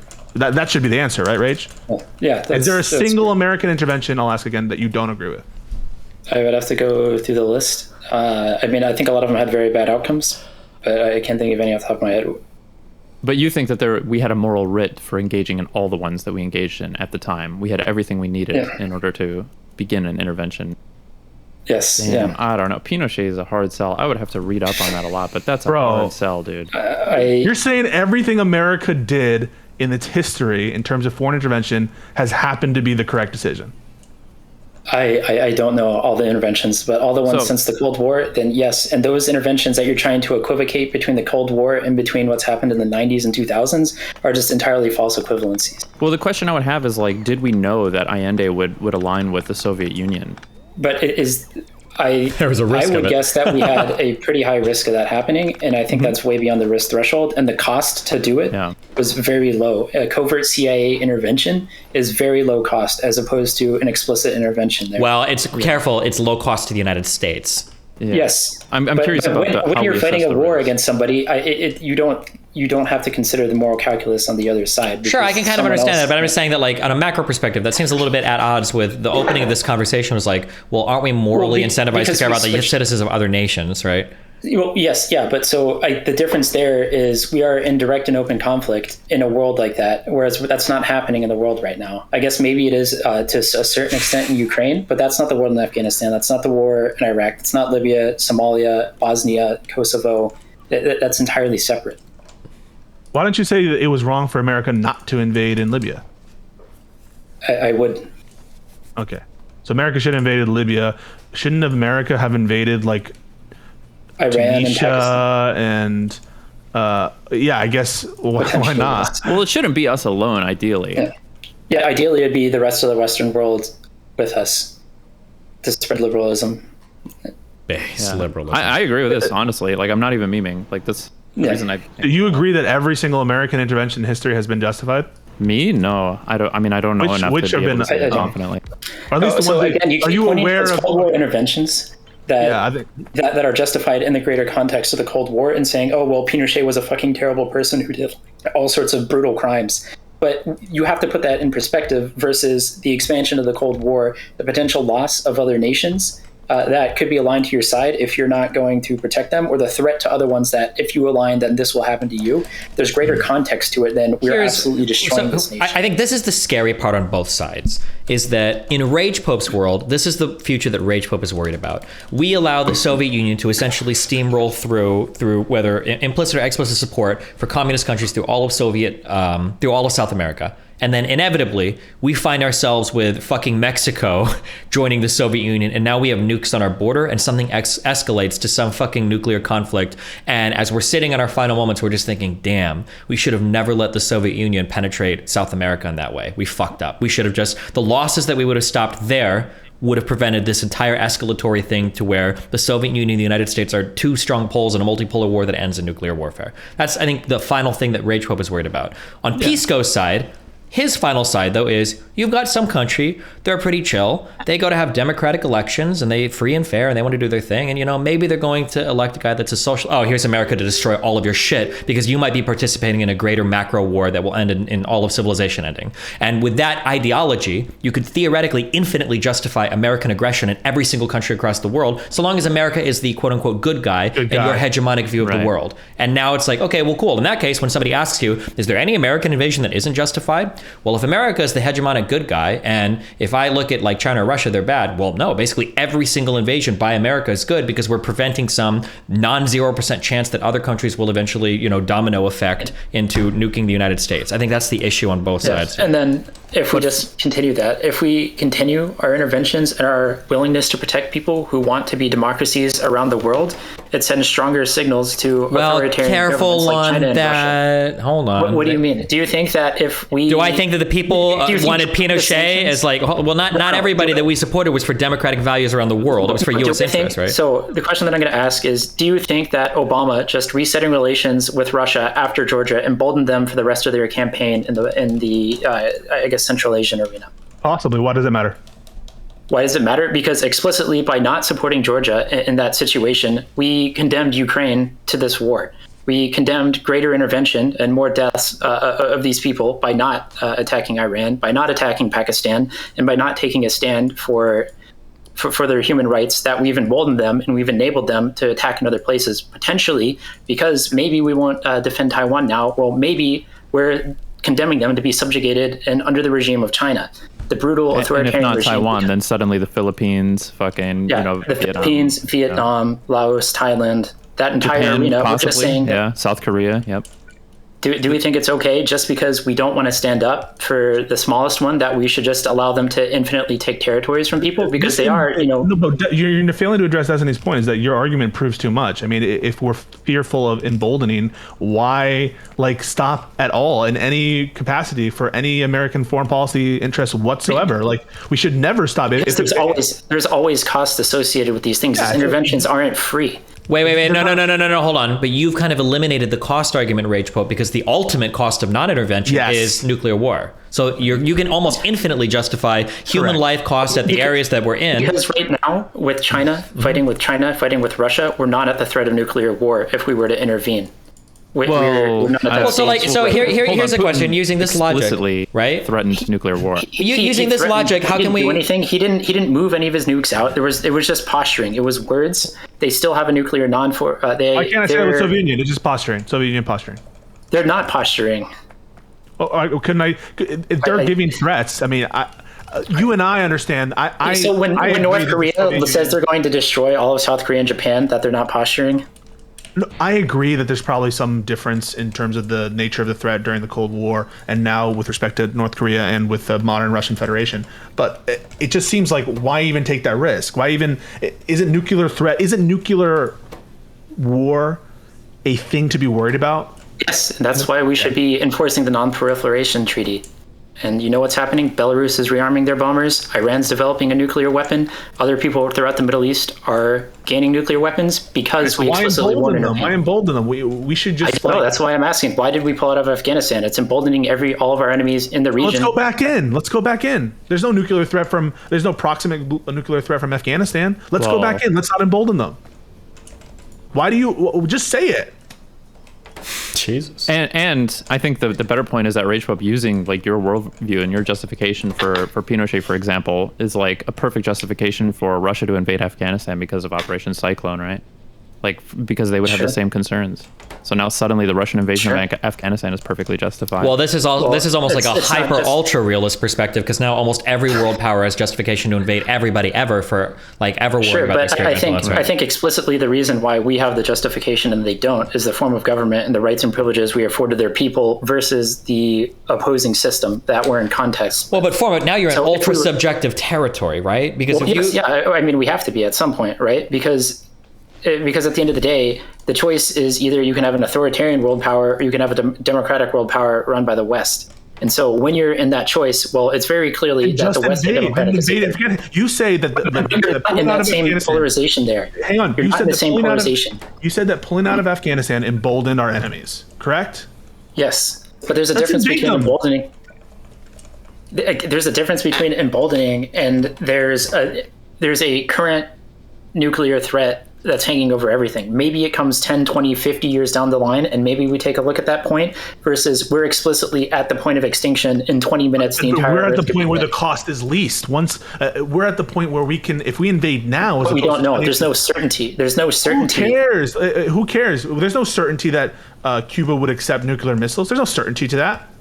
There was, Russia. Yes, the Soviet Union was offering them a lot of support. Yes, there's certainty that they were going to accept. I mean, there was a very high probability that they would accept. That's the only difference. That's the only difference between what's going on in Cuba, in Chile, and what's going on in Afghanistan. Is that you're certain that Chile was going to get nuclear weapons, and you're not certain that.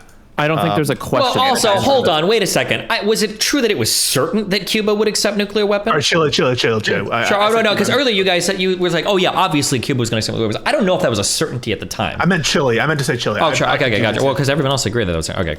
Well, no, I think it was a certainty. I think we knew that Castro was in direct contact. I meant Chile. He's talking about Chile. Yeah. He's talking about Chile under Allende. So is it certain that Chile is going to accept Soviet nukes? It's not. That was my question about Allende. It's did we know? Yeah. So, but if not Chile, how sure could we be? Yeah, but then the question is, how much influence can Soviets start running in South America? And now we're going to have to start diverting all sorts of resources to other South American countries. Same thing with Afghanistan, right? Where it's uncertain if Chile is going to accept. I mean, Chile is different. The difference between Afghanistan is there's no global threat coming from Afghanistan. There's going to be random attacks and whatever, but it's not going to be an Afghan army. You're the one who's saying that the Afghanistan war. Let me provide a better argument for you, Pisco. We're overlooking how difficult it would be to hold Afghanistan because it's cradled in with all of our adversaries right then and there. We would have to worry about being able to hold that from Iran, China, and Russia at once. I don't know if. I mean, aside from Pakistan and maybe Iran, I don't know how much support in Afghanistan they're getting. I mean, look at Israel. Listen, they won the 6-day war. They're getting a lot of support from Pakistan, but I don't know. From China too. What do you compared to Pakistan? Not as much, but China is trying to expand their influence so they can basically drive a road to Tehran through there. Hold on. The United States holding Afghanistan is I believe is somewhat trivial, right? Our losses were we weren't losing very many people in the last 10 years. If it's trivial now, if it's trivial now, okay, but you can't play this game, RagePope. You say leaving embolden our enemies, and so therefore it's not trivial in your mind, right? It wouldn't be trivial. The point is that you don't think Afghanistan is trivial, but the decision's already made. No, I'm not asking the decision made. You don't think so the cost for us in 2021, was it trivial if we wanted to continue holding Afghanistan? Is the control of Afghanistan trivial in your mind? Compared to everything else, yes. Yeah, it was about, again, 500 American lives per year and $50 billion was our cost to remain. Wait. Was it 500 a year? That's not true. It was lower than that. It was 1 to 200. I think in the last. Wait, in Afghanistan? I thought it was a dozen or something. Was it? Oh yeah, it was. I mean, if you want to include the suicides and everything else and the contractors, I'm just ballparking it at 500, but it's lower than that. Yes. Okay, I don't know what those numbers were, but I thought it was in the scale of over 10 years. I thought it was fucking less than 100 soldiers died. No, it was a couple hundred per year. Doesn't it matter who controls Afghanistan? Isn't that of huge significance? No, it doesn't. If it doesn't matter, why would you invade in the first place? If you're saying it doesn't matter who invades. So in terms of great power conflict, it doesn't really matter who controls Afghanistan. In terms of what's going to happen and where terrorists are going to be harbored, then yes, it matters who controls Afghanistan. And so it's really hard when you're framing the current world as great power conflicts the same way that it was in the 1970s, when that's fundamentally not true. It's all one thing, right? We're all living in this one world, and we're all having incentive.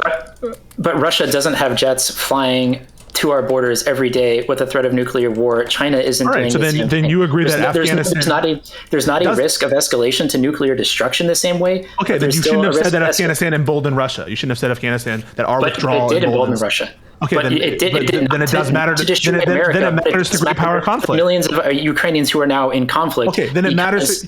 You can't say it doesn't matter to great power conflict. No. Hold on. That wasn't Afghanistan. I thought we were using Georgia as the example. That we didn't support Georgia. Afghanistan. I mean, when we pulled out of Afghanistan and we just abandoned all of our allies in the region after Trump was abandoning Kurdistan, we've had 3 isolationist presidents who have said America's just going to pull back from the world.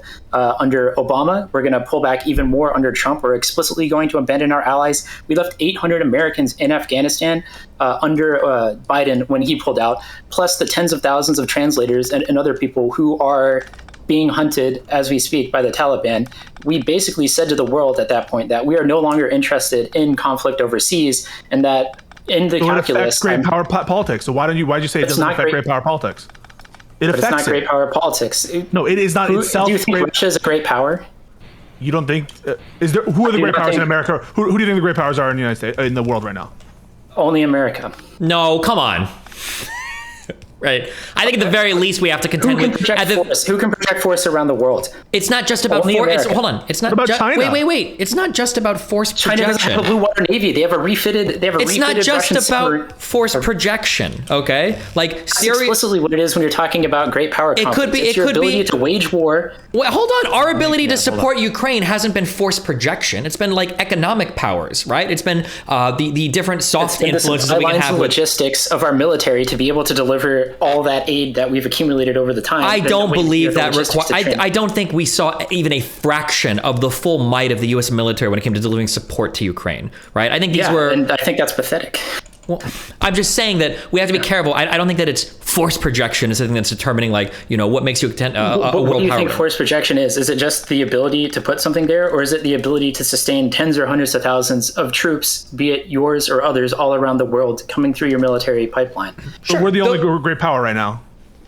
Yes, I think. Well, hang on. I think you might be. Are we interpreting this like hyper autistically, Rachel? Come on. Like a lot of these other countries have nuclear weapons, right? Like that's still is nuclear war. Is Pakistan a great power because they have a nuclear arsenal? Is Israel? Well, of course, it has to be measured with their capability to be able to deliver it to the United States, where I think that exists with. Or I just think this distinction of like what is a great power. I don't know if that's a very worthwhile. Yeah, I agree with that. Yeah, that's why you're trying to segment and be like, okay, no, we can't talk about Afghanistan in the same conversation. Like the size of Russia's economy and their nuclear arms and the might of their military demands more respect than fucking Serbia or some other country. Like, no offense, sorry, I don't mean to, or like Egypt or Libya or whatever, right? Like it demands more attention. Like I think that roughly speaking, we can still say that like Russia, China, and then the US/NATO, and then with some newcomers to maybe Turkey, Israel, India, Pakistan, like our new places. So I think you have to be able to project strength beyond your borders. That Russia doesn't have the ability to do. China is. Well, but they had the ability to support Syria through their entire civil war. They did that, didn't they? They supported a small nation,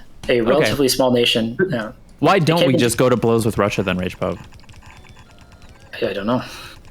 Wow, you can't even come up with a reason. Can't even. Well, I mean, people are scared about nuclear annihilation. If we go to war with Russia, that they will guarantee nuke us, and then we have mutually assured destruction. Do you agree with war with Russia? I don't think it would escalate to that. No, I'm asking you, shouldn't we be in Ukraine, Americans right now fighting against Russians? I would have said yes, yeah. That we should have, but we should have done it even before. That's any thoughts? In December, in January, we should go to war with Russia? Yeah, attack Russian troops in Ukraine. Absolutely not. I'm really curious, RagePope, why you're like sweeping under the rug the threat of nuclear war. Why you think it's a non-issue? Because we've been in direct conflict in proxy nations around the world, and it's never escalated to that point before. Hold on, wait, that is not true. Since the 90s, I don't think U.S. and Russian soldiers have. So you think Russia has a greater risk appetite than during the Cold War?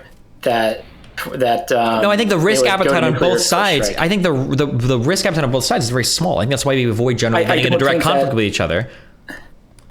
I don't think that any direct conflict between America and Russia and Ukraine would lead to an escalation. Okay, so then America should have invaded in Syria. America should have invaded anywhere America should have invaded Georgia to attack Russians.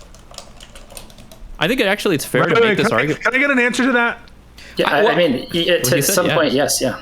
I think there's a scary thing, and I actually thought about this a bit during the Ukrainian war. I think there's a scary thing where we have this concept called MAD, but it's actually just a bunch of like college nerds like writing papers at each other. I don't think we would actually know what would happen. Like, let's say that Putin says, fuck this. Let's say he's successful madly in Ukraine, and he decides that he wants to go to the Baltics, and he starts marching troops into Estonia and Latvia and Lithuania. Do we actually engage in limited nuclear warfare there? I don't know if we do or not. It seems like we'd have to defend NATO, but if we do, like that begins like a whole chain of dominoes that where the fuck is that? I don't know what would actually happen. Yeah, and what is the value of money? It's just paper after all, right? No, like hold on. That seem to think it's important enough to be able to like deliver these nukes all over the world. That's hyper autistic. I'm just saying that like I don't know if it is the case that like if this happens, then absolutely for sure the nukes begin to fall. So, like I think you're saying that because they have nukes, they can just do whatever they want and we can't intervene because there's a threat that they could nuke us. But you wait, hold on. Wait, the answer to that is yes, isn't it? If you have nukes, you generally don't get fucked with. That's generally the rules of the world. No. So you're saying let them do anything they want. Should develop nuclear weapons so they can fuck with their neighbors and genocide their people because they have nuclear weapons and we shouldn't attack them. That's how it works. Yes. No. Literally, that's the rule of the world right now. If you have nuclear weapons, you don't get fucked with. That's the whole reason why we had nuclear non-proliferation when we started drafting countries into NATO. We're trying to say, listen, we'll protect you with our nuclear weapons. Yes, that's how countries work. If you get nukes, people don't fuck with you. Dictators all across the Middle East developing nuclear weapons. Yeah, that's the problem with not being in like these huge land. To protect Ukraine. Ukraine specifically gave up their nuclear weapons to go under China's nuclear umbrella and to go under our guarantee. Yes, that is you're making my argument. What did Ukraine? Russia to blow them? That we are explicitly saying that it's okay if you have nuclear weapons to take over your neighbors. I'm not telling you what it should be. I'm telling you what it is, and that violation of that '94 memorandum is proving my point. Like Ukraine gave up their nuclear weapons, and now they got invaded. That's what happens when you don't have nuclear weapons. We should be defending them so we don't have to worry about every tin pot dictator in the world having a nuclear weapon and going to blows. Imagine what would have happened if they just started nuking each other instead of using mustard gas. I'm really curious what our positions are on like mutually assured destruction at this point and the threat of nuclear war. It seems like 5 minutes ago you guys were arguing that it's no big deal. Destiny, you were saying that it's just college kids writing papers about it. No, I'm not. I'm saying that we don't know. That's the scary part, is we don't know what would happen. But that's why I think countries have historically that's why I think countries historically, my understanding is there is like a literal fucking red phone that goes from Washington to the Kremlin where they can make phone calls and they ask, yo, you have anybody in this fucking area? Because if so, we're going to stay the fuck out. And if not, we're about to nuke shit. There was that, what was it? Was it in Syria? Where there was that huge conflict? Yeah, there was in Syria where I'm pretty sure Washington called the Kremlin and like, hey, you have people there? And they were like, nope, we don't have shit there. And it was like fucking 2 Navy SEALs killed like 7,000 Russian. I'm exaggerating, but like that only happened because Russia denied having formal presence there. But I'm pretty sure that since 91, our goal is explicitly to avoid as much as we ever fucking can having 2 nuclear powers crossing through each other. It's why everybody gets so fucking scared when India and Pakistan start fighting with each other because we don't know what the fuck is going to happen there. Everybody gets really worried. So what you're basically saying any dictator that develops a nuclear weapon and can deploy it has the capability to be autonomous in whatever region that they want. That's why North Korea is so desperate to go after. Specifically, I'm saying that we explicitly must intervene anywhere where there's even a possibility of that happening. Okay, so but the other side of the ridiculous train that we're doing, like one side, I think Destiny saying that anyone with nuclear arms can do whatever they want is ridiculous. But that seems to be the case. Look at the fucking Uyghurs in China. But it's not whatever you want, and we'll do some things to. We probably won't invade you, but we'll do some things to you. Well, they have to assess the risk of whether or not the host country is going to receive support from their allies, and if they'll even be able to take that territory and the cost of their nation. We're seeing that with Russia right now. We can increase costs. We can do other measures to try to curtail the purely whimsical, autonomous, feeling of any country with a nuclear weapon. And of course, as RagePope knows, it's not enough to get autonomous. There's still the cost of waging war and invasions and stuff, and a potential exactly. So I think there's reasons why you can respond to RagePope and say, no, it wouldn't work that way. No, just having a nuclear weapon isn't enough for you to be able to do anything, let alone to have us do nothing in response to you doing whatever you want. That's one side of the ridiculous train. When I look at places, real quick, Destiny, if you don't mind. Okay. If you don't mind. The other side that RagePope has to contend with is, under his framework, you should attack Russians in Georgia. You should attack Russians and Syrians. You should attack Russians in Ukraine. You might as well declare war on Russia. I don't see what the difference is at that point. And the difference is they're beyond their borders. Just like Destiny said, if you have autonomy within your borders, then you can have autonomy within your borders. You think Russia's going to start nuclear war based on that? I don't think so. If anything, there would be a limited strike, but that would be a major bluff to call. Maybe you could call that bluff, but we don't know how that would shake out. But here's the thing: the alternative of not calling the bluff is eventually you can just do whatever you want. Yeah, so the point of mutually assured destruction or nuts. No, because we're not declaring war on Russia. We're again helping the Ukrainians who explicitly want us to help them. Well, I'm not asking you what we are doing. I'm asking you what you would want to do. Listen, we wouldn't declare war on Russia We would declare an intervention in Ukraine to support the rightful government, and we would clear out anybody in there. If it happens to be Russians, if it happens to be Syrians, if it happens to be trucked in terrorists, it doesn't matter. We clear it out. I'm not limiting my focus on Ukraine. I'm saying broader than that. Yes. What is the problem with America generally fighting on every front against Russia, including attacking Russian troops all the time?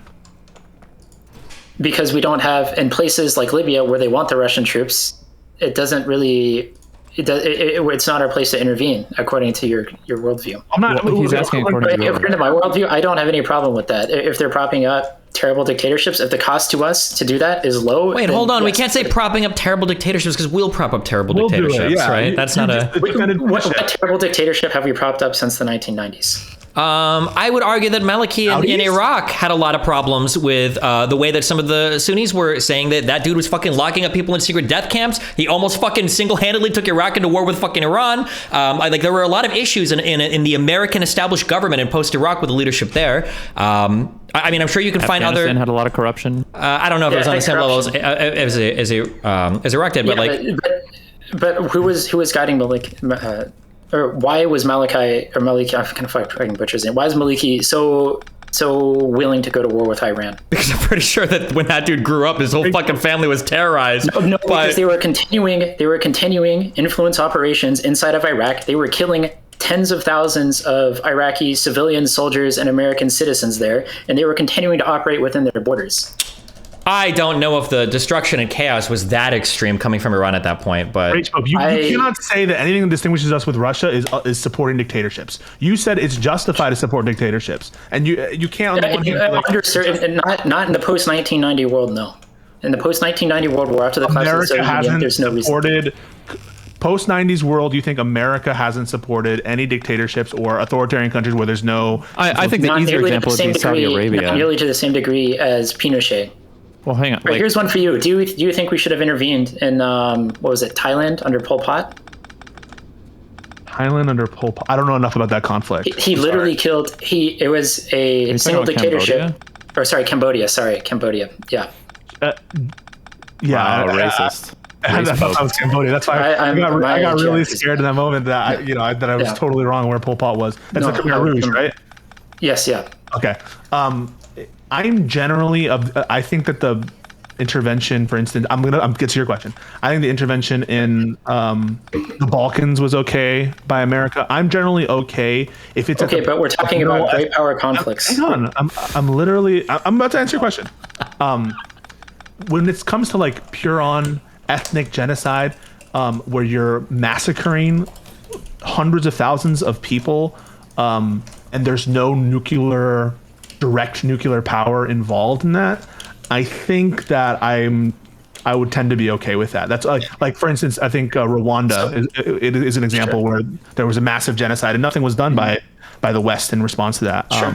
I think that's like Destiny. What about you? For what? Because you said people have their rights within their own borders to govern however they want. So what do you have? Hold on, I didn't say that. I said that with an important caveat that there are probably some international rules of the world where we say if you cross this line, you will draw the ire of the international community. Yes. Well, but the international community, it sounds like, just has to be Russia. If Russia was to say, we're going to defend Cambodia under Pol Pot, should we not have had the right to intervene there? I think that even Russia and China will realize to some extent, as long as it's outside of their borders. Don't fight the hypo. What? Suppose that Russia and China station troops to oversee the genocide of people in Cambodia. Oh, I think it just happens. You're just fucked, my friend. So you think we don't have any moral right, whatever, to intervene? Because I mean, like if we look at what happened with the Chechnyan Civil War, we look at Grozny in '94, we couldn't do anything there. How many was that? Like over 100,000 people that got killed when that city got shelled. Yeah. Or if we look at what happened in Aleppo during the Syrian Civil War, that was in another country with Russia basically overseeing it, running the same plan they did with Grozny. I mean, it sucks, but that's kind of what happens. It's either that or with nuclear war, right? Like, the question isn't whether or not we have the moral right. The question is, should we take the risk of nuclear war? I don't think you can. I don't think you can do that. That's your position, right? Destiny, is that it's not about the moral right. It's about the risk. The pragmatic risks of, unfortunately. Right. Yeah. RagePope, if you're using Cambodia as an example, that's in the context of the Soviet Union. That's in the context of the Cold War. And so you would be against intervention there if there were Soviet troops there, because you think that the threat of nuclear force is high. You just, for whatever reason, think that the threat doesn't exist anymore. I explicitly don't think that the same level of destruction is guaranteed. If anything, we would probably go to like a nut scenario, a nuclear theater level strike, more or less. No shot. I don't think you would actually be. Once we started opening up like tactical, like small use nukes, aren't we just like?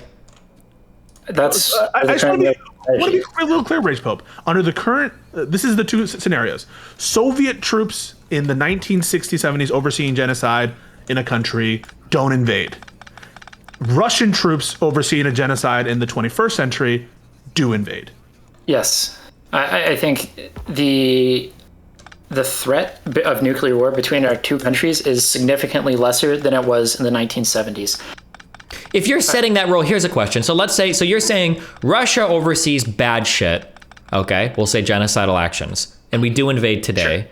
Do you think that Russia says, well, okay, I guess Matt is off, and now Russia starts to look aggressively outside of their own borders into like NATO countries for possible invasion or intrusion or other tomfoolery? They don't have that capability. They can't even sustain a war in Ukraine. Hold on. They sustained activities in the Donbass for almost a decade now. They might not be able to do it like with a full scale. 5,000 people. Yeah. Sure, they might not be, but like the Baltics probably aren't in a position to resist as much as Ukraine has, which is a massive military. And if they start, absolutely can. You think so? Really? Yes. Yeah. If I were to look up the total, here's my guess, and I could be totally wrong. I could be truly wrong. But my guess is going to be that if I look up the active military forces of Estonia, Latvia, and Lithuania, that all three combined are probably half the size of Ukraine. Am I crazy about that, or?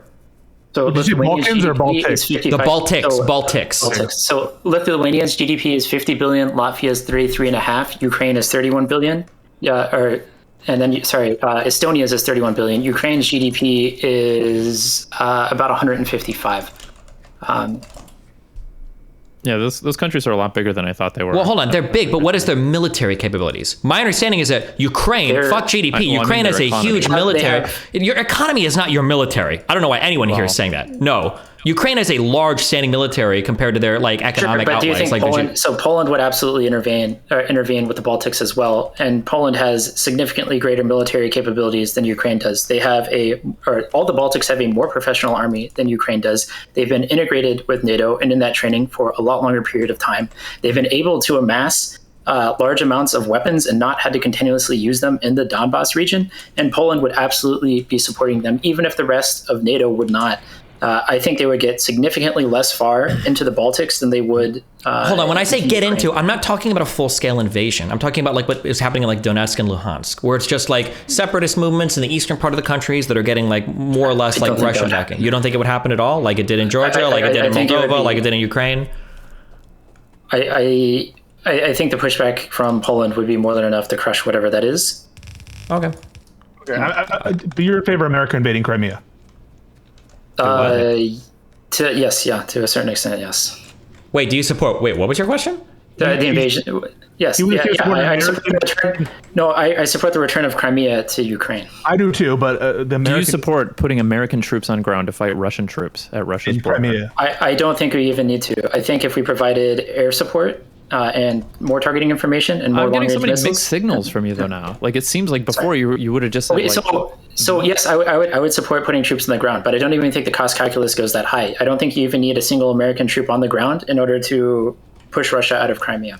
I think that there's more than enough manpower on the Ukraine side. They just lack the long-range weaponry and the precision weaponry to hit Russian positions to allow their ground troops to advance. I think that's the fundamental problem in Ukraine right now. America invading. Sorry, go ahead. I mean, if you look at what we did in Iraq during the first Gulf War, that would be the same thing that would basically happen in Crimea now. But instead of having Saudi Arabia troops on the ground to go liberate Kuwait City, it would just be the Ukrainian forces liberating their own. And America should invade South Ossetia and Abkhazia. And Transnistria. Yeah. Jeez, that's a lot of military stuff going on. I would love to see a timeline where we did like do a direct intervention, but I wouldn't like to see it tried, I guess. Yeah. It seems that on one hand, when we talk about like people like Pinochet, I can buy into there's a probability that shit can go really wrong, and maybe we need to take extreme measures just to prevent that small chance of something going really wrong. But it sounds like the world that you're talking about could theoretically be so much more volatile with us like going to war at the drop of the hat, like on so many things. Like there's so many potentials for like another civilian airliner to get shot down, more war crimes to happen, more just something that I don't think a civilian airliner factors into just the entire razing of entire villages and the shelling of civilian convoys. What would happen if your world is true, right? Let's say American troops invade and start fighting in Crimea and Ukraine. Why wouldn't Russia just start attacking like American airliners everywhere and attacking American bases and places and like bombing? Because that would be escalatory actions well beyond. Should America nuke in response to that? I mean, America started it, right? America's attacking. What do you mean? America's not starting it. Russia is absolutely starting it. No, with respect to direct attacking of each other's forces, right? America starts attacking Russian forces. And he's saying as long as it's military against military, that Russia should stay constrained to the same military. Yes, and it should be constrained to whatever theater that it's operating in. Like, why would it? Why do you expect it to do that? Don't you think that Russia is going to start attacking at least military targets outside of Ukraine? Like be put on your fucking. I don't even think they can attack all the military targets they can in Ukraine. They don't have the ability to escalate into multiple theaters. They don't have the capability. They don't have the capability for sustained warfare in multiple theaters. Correct. But small escalatory or small retaliatory attacks across different things, I think they probably could. Yeah, do you really think that if we did that, it wouldn't be broader? That it would just Russia be like, all right, we're just going to stay here. We're not going to attack anywhere else. There may be small attacks in other regions, but it would be extremely limited in scale. It wouldn't be the same level of escalation that we would see in the Cold War when they had the capability and they had the allies to fight in multiple theaters at the same time. They don't have those same capabilities, so that risk of escalation is, again, significantly smaller. And even if there is nuclear escalation, most currently military theory is saying that there could be limited strikes in a theater and it won't escalate to mass. That's a spooky one. I'm just trying to imagine how scary, like, I know how scary the world was when fucking people were even like walking outside with masks and shit from the coronavirus. I'm trying to imagine how scary the world is when we are watching TV and we're seeing mushroom clouds. That's, even if it's in a limited sense, that's a really scary world. I don't even think it would escalate to that. I think the second that we I agree that that's true, but the more of this volatility you introduce, the more theaters of war that are open, the more active combat operations that are going on, the higher the chance that maybe something But if we were happens. willing to stand up earlier, there'd be less of these scenarios, and the war would generally be safer. We should have stood up in 2014 better than we did. And with respect to 2008. But at some point, you have to stand up because, again, you can't just allow infinite annexation. But we're back to the nursery. We're back to the nursery. Yes, you stand up in some ways, but you don't stand up by, like, you wouldn't agree with a nuke in Russia to stand up to them. So let's be real, right? You wouldn't agree with thermonuclear bomb in Moscow. So, no, because there's no need. There's absolutely no need. So if that was the only way, then sure. But that's not. I agree we should stand up to Russia. I agree we should make efforts to stand up to Russia. I agree we should defend every inch of NATO territory. And we've pulled levers that have never really been pulled before in terms of these sanctions. We're still constricted to linear time, right? Like, I would love to see a timeline where we went to blows with the Russian military at Russia's border, but at the time we were like, well, we have all these levers to pull. All our allies are going to follow suit. But we could barely even get our allies to fall in.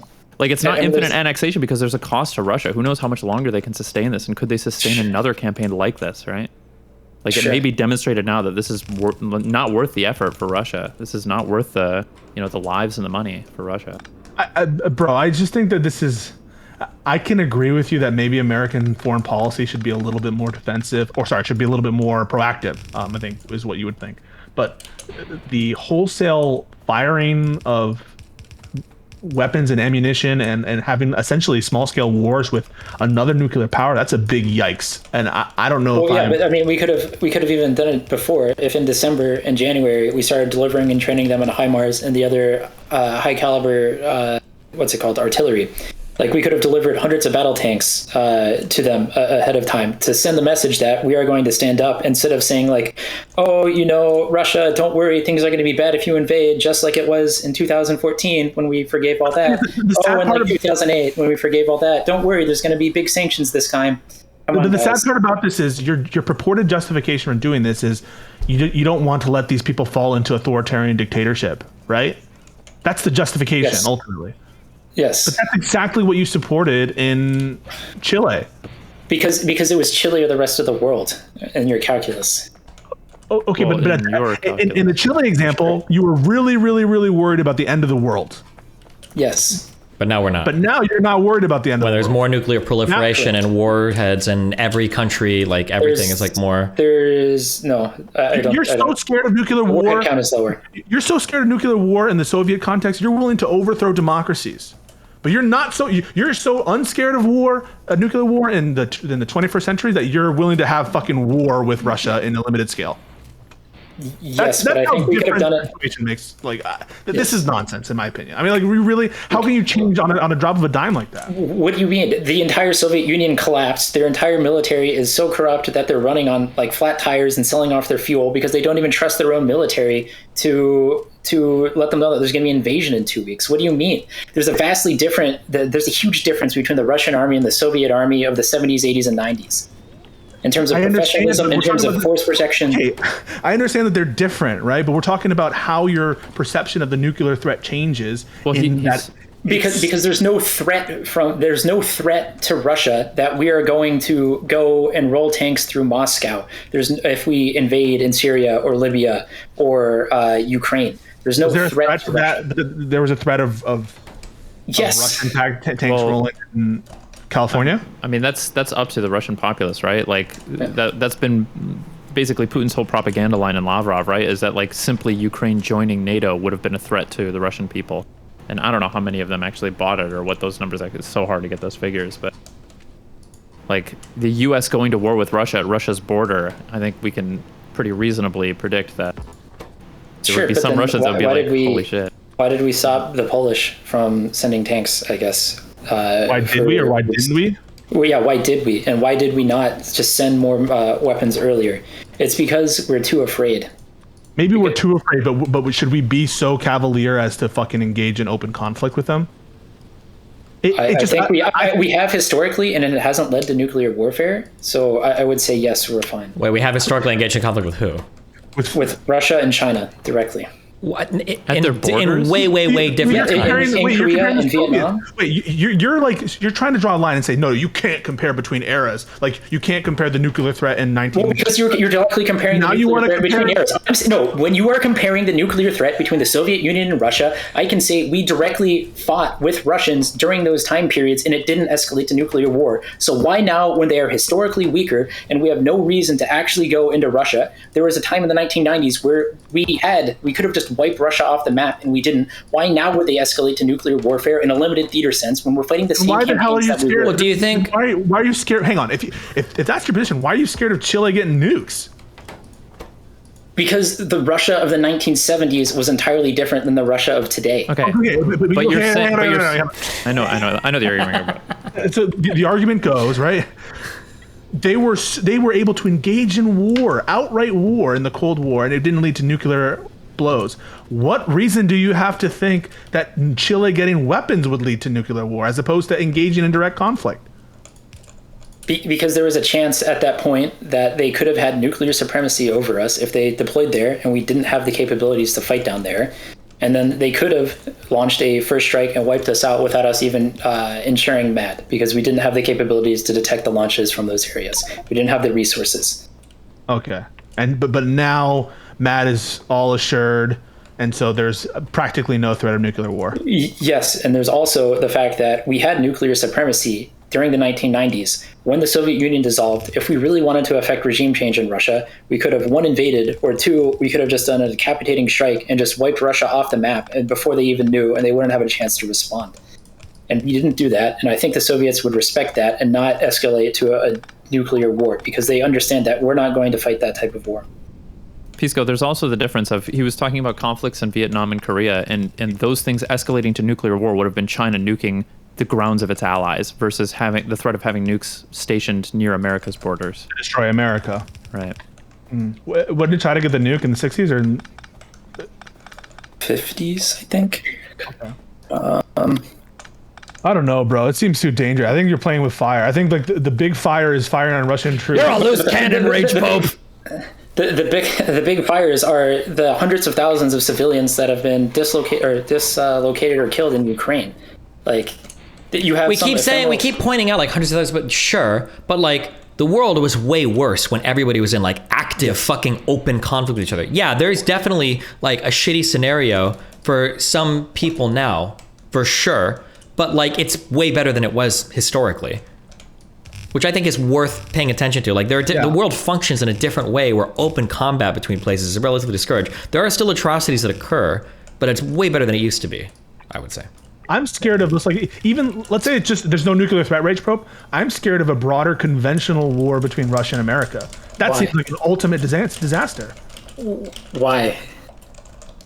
I'm scared for American civilians, American troops. I'm scared for... Do you think Russia has the ability to hit any targets in America without nuclear weapons or without ICBMs? I'm not sure. Do they? All right, so if Russia couldn't even take Ukraine. Okay, but Russia has... now they have to do it. Invasion, but they could attack our bases. They could attack, it would be insecurity in terms of trade relations and what's up.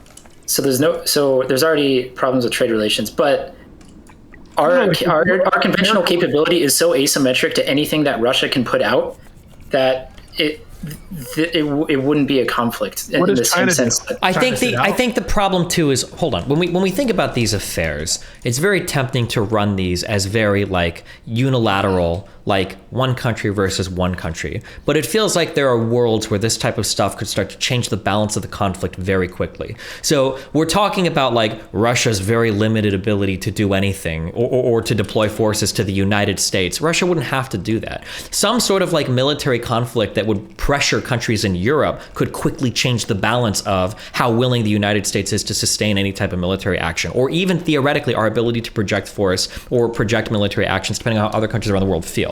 No? Like look at how in 2013, when Syrians started to mass exodus from Syria across Europe, that changed Europe's appetite for American conflict in the Middle East. It changed, arguably, you could argue that Brexit happened because of stuff like the Syrian refugee crisis. I feel like whenever wars happen, this is kind of why I push back sometimes when people are like, oh, well, if they would have just did this military action, they would have totally won the war. Well, hold on. There's like 50 million branching possible paths once you start talking about big wars that could change the balance of a lot of different things. I think the thing for me is that by not standing up, you're breeding more conflict.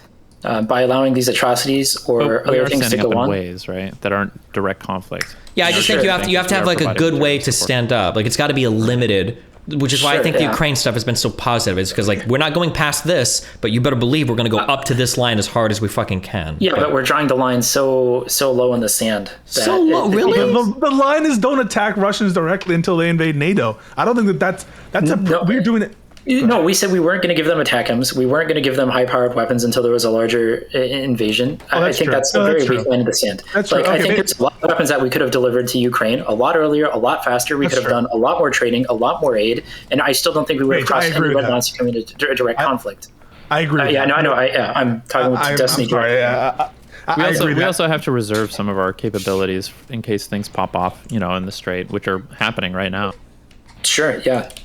But like, if you're willing to do all this, if you're willing to have an American invasion of Ukraine and Crimea, why aren't you willing to fucking go in Afghanistan? Why won't you just say that you want to do it right now? I think there's a difference between having the justification and saying that we absolutely should. I think that if we go into Afghanistan, the cost of the Afghanistan civilians is going to be very great, and it's going to cause a lot more instability in that region, whereas the Ukrainian region is already destabilized, and there is already what about South Ossetia and Abkhazia and Transnistria?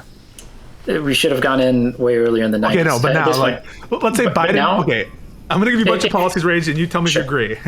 Wait, can I ask one question, and you can do your thing? So I'm curious. This was kind of my argument in that, like, if we wanted to depose Saddam Hussein after the first Gulf War, I think we are totally within our rights to do so. But after that, I think you have to leave him. Weren't you arguing for Iraq that we could have gone in afterwards and deposed him during the Iraq War because of bad things he did? We gave him 7 conditions, and he met none of them. So yes, that gives us the right and the conditions. Ability. Who cares about the? Okay. Okay, sorry. Okay, all right. Wait, so okay, bunch of policies. One, we already went over if Biden announces tomorrow we're invading Crimea and we're sending ground troops to Ukraine and we're making attacks on Russian positions there, you support that? If we were to engage in limited attacks on the Crimean Peninsula, American forces. Oh no, whatever was necessary in terms of American firepower and American military assets. The way that the general saw it was the best way to do it in both Ukraine, both in Donbass and in Crimea. Yes, I think the reason why Russia went in was because we weren't willing to do anything to defend. Same thing in South Ossetia and Abkhazia, even though those regions, there isn't like the same active war that's going on with Ukraine. You would if Biden tomorrow announces at the time there was no way to know whether things were going to devolve or not. The Russians banked. With historical hindsight, then no, I don't think we should have done South Caucasia and Ossetia. But at the time, we had no idea how it was going to devolve. If anything, I'm talking about the policies I'm proposing right now are in 2022. Joe Biden announces an invasion of South Ossetia and Abkhazia to liberate them. I think at that point, that's Russia basically saying you're now invading on our territory. Versus if we were to invade in Ukraine, we're pushing them out of territory that isn't theirs. I think once they hold their sham referendums, then Russia is now creating a new red line that we're unable to cross. And I think we should push that line before they're able to draw that. But you don't think they've drawn that line with Crimea yet? I don't know. Okay, well, listen. Can we just all agree that Darius did nothing wrong? Yeah, he got pretty shit out of the stick. Wait. So why you think that there's actual red lines that Russia has, and that's obviously any mainland Russia? Yes, and I don't know if Crimea would fall under that. Yes, Crimea doesn't fall. So I don't know if Crimea falls under that. I think Russia would. I don't know if Russia would think that it does or not.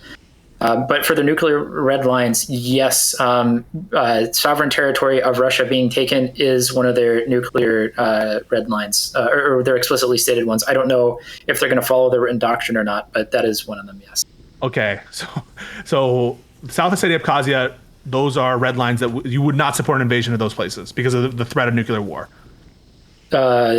Yes, and I don't think the cost is worth it. I don't think Russia is really doing anything bad enough to their citizens that would justify that. If that makes sense. And if tomorrow, last one, I promise, and you guys can move on to whatever. If Joe Biden announced, this is a mistake, pulling out of Afghanistan was a mistake. Tomorrow we're sending back in 100,000 troops to defeat the Taliban. Would you be in support of that, or would you be against that? I think I would be against it. Again, I think the destabilization and damage you're doing to the region is a lot more than the uncertainty of what's most likely going to happen in the future. I think the likely scenario is that you end up with a failed state like you see now, but I don't know, and it's very unclear. I think the Afghani people have to forge their own path. But as soon as we start seeing certain signs, the wrong path. What? Unless it's the path that we don't agree with, like Chile. Well, again, I think RagePope's whole argument is that we could afford letting Afghanistan go their own way right now because we're not under the threat of in the worst case scenario. In the worst case scenario under Afghanistan, we might get another 9/11, and as bad as 9/11 is, that's entirely different than nuclear bombs going across all across America and West Europe, or just Europe in general. That they're incomparable, the harms that come out of that. Okay. Nuclear harms. Wow, you're so smart. I mean, you could use nuclear harms, but it doesn't matter if they're using nuclear bombs or not. Say that was enough, Chile was enough support for them to have a ground invasion and destroy all of Europe, and that was the tipping point. It doesn't really matter what weapons or what means. It's the damage that it does to us. And I think the damage that could be done through Chile and through South America is significantly different than the harms that a failed state of Afghanistan with radical Islamic terrorists would ever be able to do to America. Destiny, any thoughts on all this? He's been gone for like minutes. You guys have just been running the stream. How do you guys feel? You're the host now. Yeah, you're the fucking substitute teacher. You want to be the cool substitute, right? While teacher's gone. Don't assign any homework. So this is where we take the stand for the tankies and get them deplatformed off of YouTube. What are we mad about right now? Misinformation. Just we're the hosts. We're running the show since you were gone. So. Cool. What do we start arguing about? Well, do you agree with RagePope, or do you think it's crazy? About what? About all the stuff they just talked about for the past 3 minutes. Agree or disagree? Yes or no right now? No, I don't agree. Based. Oh, nice talking to you, Rage. Yeah, it was nice talking to you, Pisco, too. Wicked. Okay, I have one last question. Okay, go for it. You haven't disagreed with a single invasion in American history, but if Biden announced tomorrow that he would invade, or at least there's no invasion that you know about that you disagree with in America's history, but if Biden announced an invasion tomorrow of Afghanistan, that would be the first that you disagree with, that you know of. Yeah, because that's the first real invasion of our lifetime that didn't have a clear justification, I guess, or anything since the Second World War. I don't study like 1800s America, or I guess I would oppose our intervention in Canada. Why do you agree with the intervention into Iraq then? What do you mean? He was he weaponized rape against all like. That wasn't the justification. That wasn't the justification. Yeah, that was one of the that was one of the 7 terms that we gave to him. All right, so there was thousands of POWs from Kosovo who disappeared and were never given back. Hold on, let's cut through easy. If there was no WMD justification given, would we have invaded Iraq? I don't think we would have, but I think we would have been justified regardless. Yeah, I think so too, but yeah. Unfortunately, it's one of those things where it's like the will of the American people being upheld. If that's predicated on a lie or something that's never shown to be true, then, like if we had a better moral justification, we should have presented it. And then what happens if the American people decide, well, that's not good enough for us, we still shouldn't go to war? Yeah, because again, at the end of the day, you're just leaving millions of people just under whatever brutal totalitarian regime, because we're not willing to pay this whatever the price is. And I don't think the price was that high versus the amount of people we lifted out of poverty, even gave education the first time, and freed from essentially serfdom.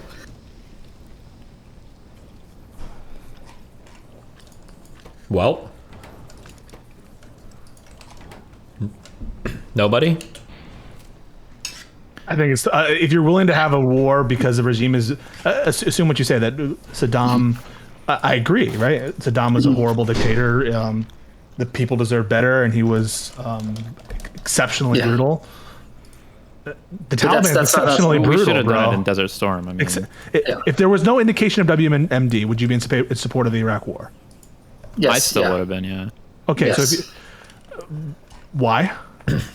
Well, because I think you have an obligation to protect people around the world if you have the capability to. Okay, then why not Afghanistan now? Just bite it. I don't think things are nearly as bad, and I don't think that there's bad? I think so. So the other impact that we have is there's no willingness from the American public to go back, and you're going to start impacting all sorts of other. Well, hold on. He wasn't talking about willingness of the American public. He's talking about your willingness. Because that's what's going to elect people, and we're going to get crazy fucking people. Okay, wait. Now we're in like some crazy world where we can justify literally anything based on anything. That's what it's starting to feel like. Okay, the actual answer to why we wouldn't go to Afghanistan right now is because things are heating up in places where our attention might be better suited. Like things are heating up for our EU allies and for Taiwan, where we have a and in your mom's bedroom. Well, things have never cooled down there. They've been hot since I was born. That's why I have so many brothers. Something inside Absentfo in chat just said exactly what I was about to say, which is if you're focusing on democratic support, none of the things that you're talking about I feel like would be supported by the American people. You haven't. This is the first time you brought that. So, because when we're talking about Pinochet, you have to drape things in the background. If we're talking about things now, then we should be supporting democracies growing. It doesn't matter if it's the will of the people for it to be the morally correct action to take. I think that you do have obligations, again, to protect other people around the world, even if it's not popular back at home. I think you have an obligation as a citizen of the world to make the world a better place if you have the capability to. And I think in places like Iran and Afghanistan, we had the ability to, and the cost wasn't nearly as high as the... Based on WMDs. No, not based on WMDs. Even without WMDs, there was more than sufficient reason for us to go into Iraq. Because he was a really, really horrible dictator. Yes. But that's not true of Taliban because they're not as brutal as Saddam. It might be true right now, but we have other priorities right now. Yeah, there's now other things that are more important to us in the world than Afghanistan. If we were to stay there, then the cost again would be low. But now we're looking at having to reinvade the entire country, destabilize that entire region, fight against other powers that are expanding in that region who are now nuclear armed. And we're taking away from areas where we are actively having our allies and other free people of the world threatened. Okay. Yeah, So, I mean, the 90s So and 2000s. if there was no invasion in Ukraine and there was no threat of China in Taiwan, then you would yes, be I would be supportive supportive of. But because there's other things that we do, we don't have an unlimited military budget. There's not. What was the point about American people supporting that? That doesn't matter, right? If they support, don't support. Why'd you? Well, say you're that? asking RagePope. I mean, So if you're, so I guess it's a question you're asking me if 9/11 was to happen now instead of in 2001, and now we have these conflicting obligations around the world, or what are you? Like, why do we care what the American people think?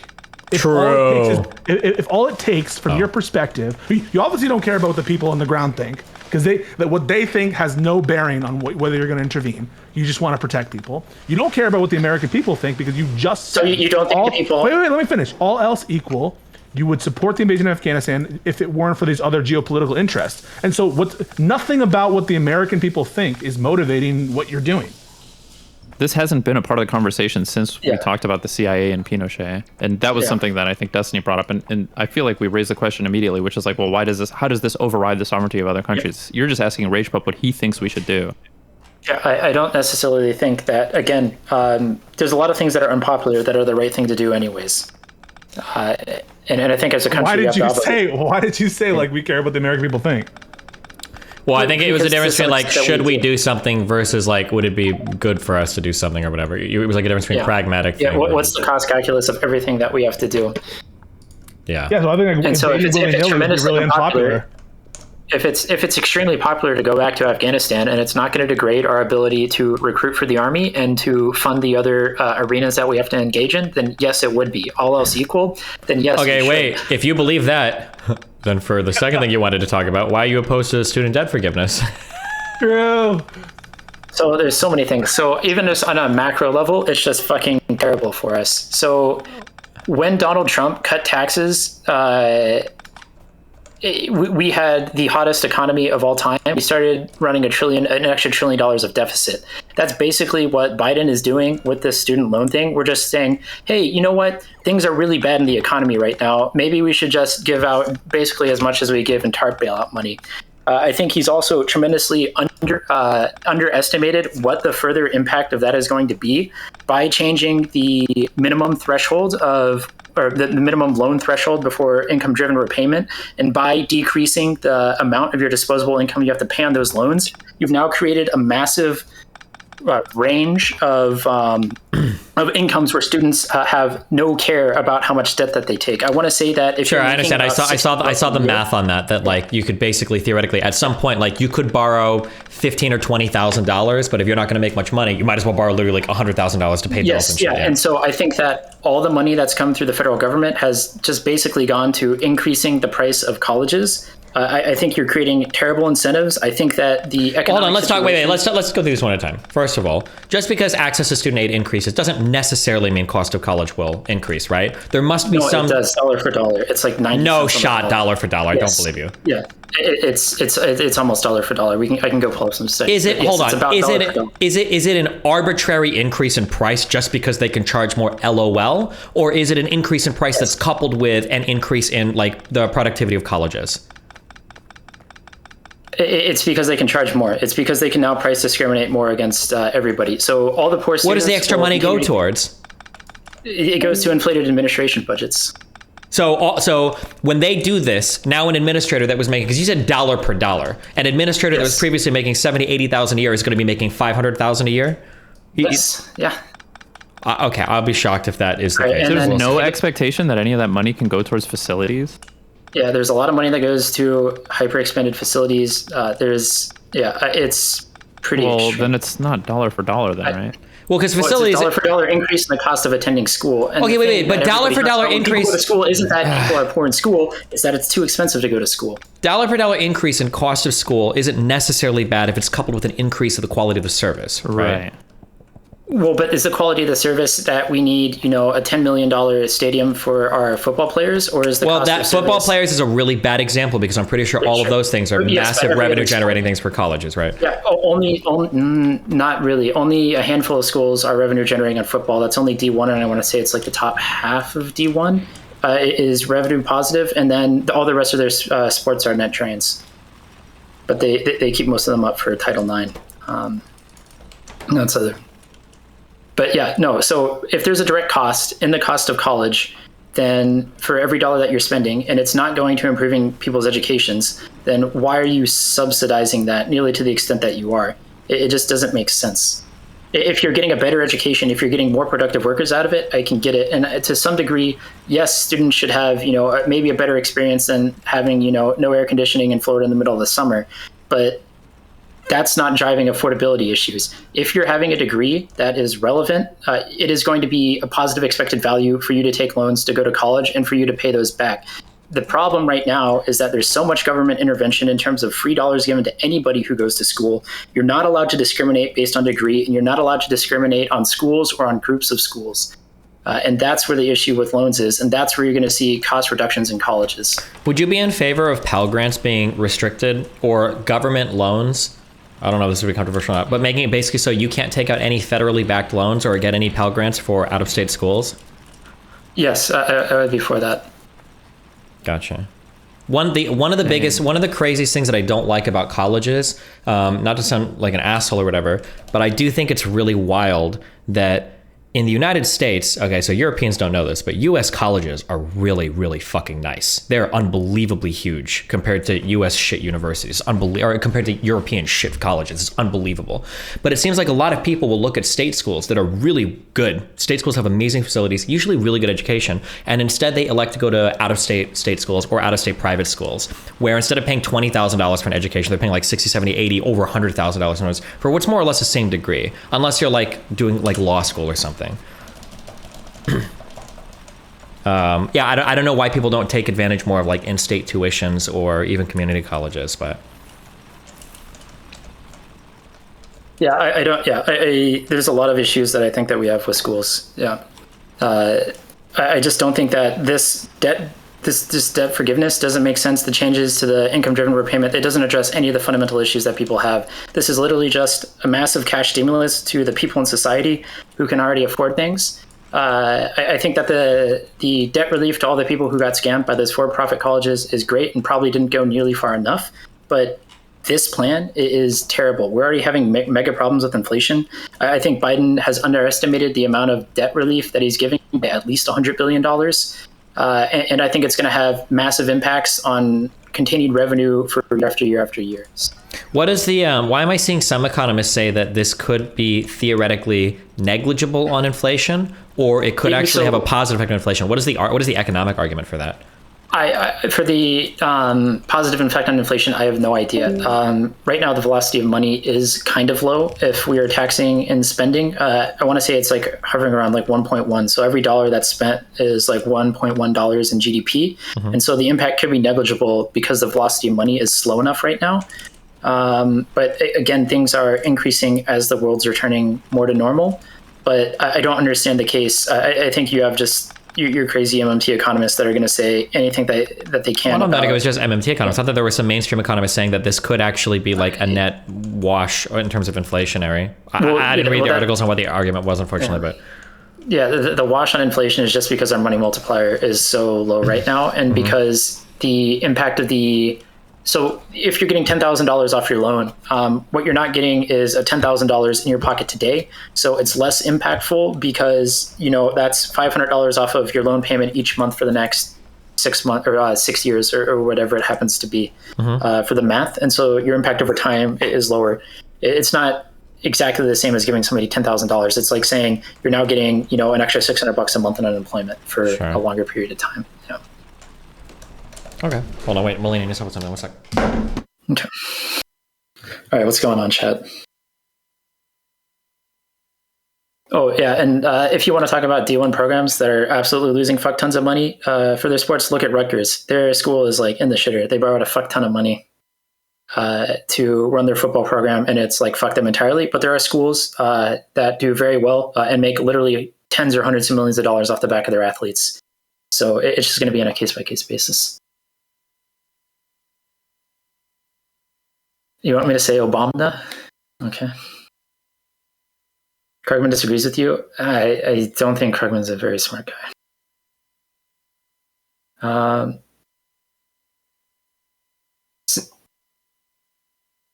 Yes, yeah, that's literally how it works. If the government taxes people, there's less money to spend, and it slows down inflation. Yes.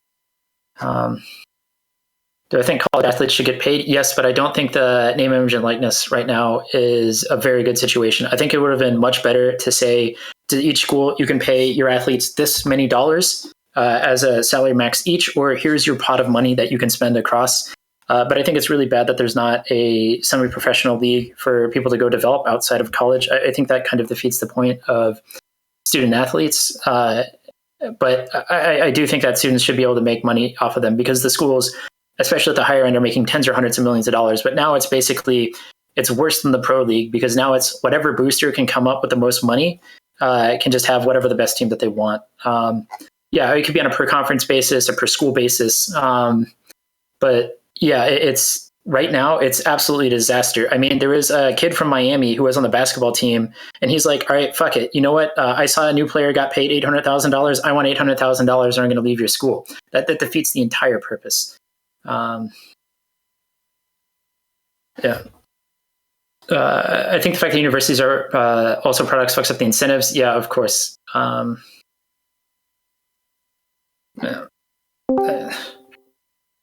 How am I so based? It was a 1v3, I think, not a 1v4. Real quick, one other story I heard is that at Texas University, their football program, I guess this one kid earned the starting spot just by his play. And I guess the head coach was like, why the fuck is so-and-so the number one quarterback? And they're like, because he's the better quarterback. And the coach was like, no.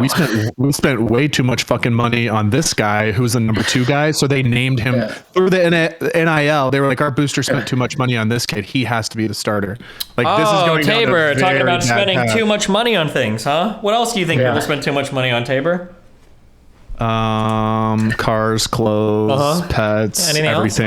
Any luxury whatsoever. Nobody should have any luxuries if they're not making $1 billion a year. Okay. Based. So he's being a Giga Chad. He's doing the irony thing to try to escape the real responsibilities of the statements he's made. Okay. What did you do? What'd I do for what? How did you deal with the responsibility of what you said earlier yesterday? I'm fine. I was just observing the whole event. Murdering that dog. I'm good. I think that poor people shouldn't get pets. It's irresponsible. Boom. Nice. Or you can get them, but if they're real expensive and they're real young, it's time to excommunicado them. Ace, by the way, if you're not a vegan, you can't. Oh, no. Tabor coming out with the vegan pets. Arguments. Let's be real. You really don't give a fuck about animals if you aren't a vegan. Ooh. And I'll leave you with that. My grandpa's calling me. Goodbye. I don't know about that one, Taylor. And there he goes. There he goes. There goes my hero.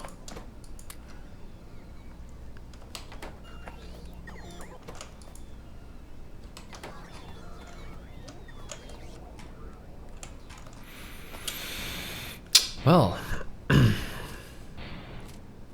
glad we could do our 3-hour foreign policy argument today, guys. How you doing in the chat? I need another line of steel. Furnaces. What? Wait, did Tabor leave? Hey, did why? Did that make you upset? Well, I was interested to talk to him about his perspective on the NIL stuff, the paying college players, because he plays in football as well. But NIL stuff. What about it? Isn't that old? Didn't they did that like a year or two ago, where they can get paid for likeness? It's just starting this season. Yeah, so this is the first season that it's active, basically, and I imagine he's definitely going to be in favor of it. There's no way he can be opposed to it. No.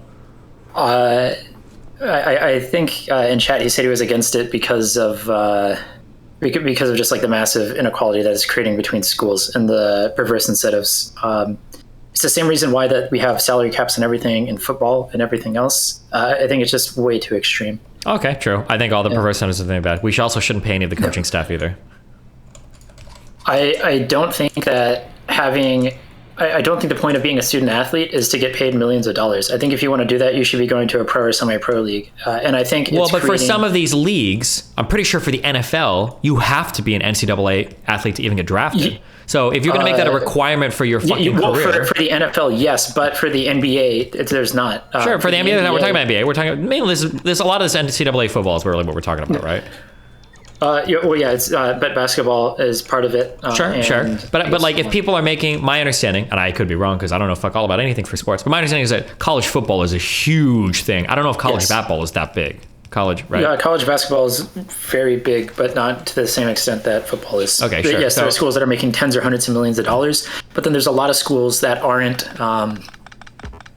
even able to make a positive revenue off sure, of the I can understand. program. The only thing I'm saying is that NCAA football is a huge industry where I'm pretty sure in like 25 of the 50 states, I think the highest paid public employee is going to be a big 7-figure contract for their fucking football team. In Nebraska, people like Callahan and Scott Frost are getting like $5 million fucking contracts. Oh yeah, Scott Frost lost his 21st game. Yeah, good, because he's fucking trash. Like all of Nebraska football is post Osborne. But like what I'm saying is that like if you're having all of these people around you getting paid so much money and you're risking your entire future professional career in a league, that's fucked. I don't think it should be going through the university system. I think there should be a semi-pro league that you're going to instead to get paid.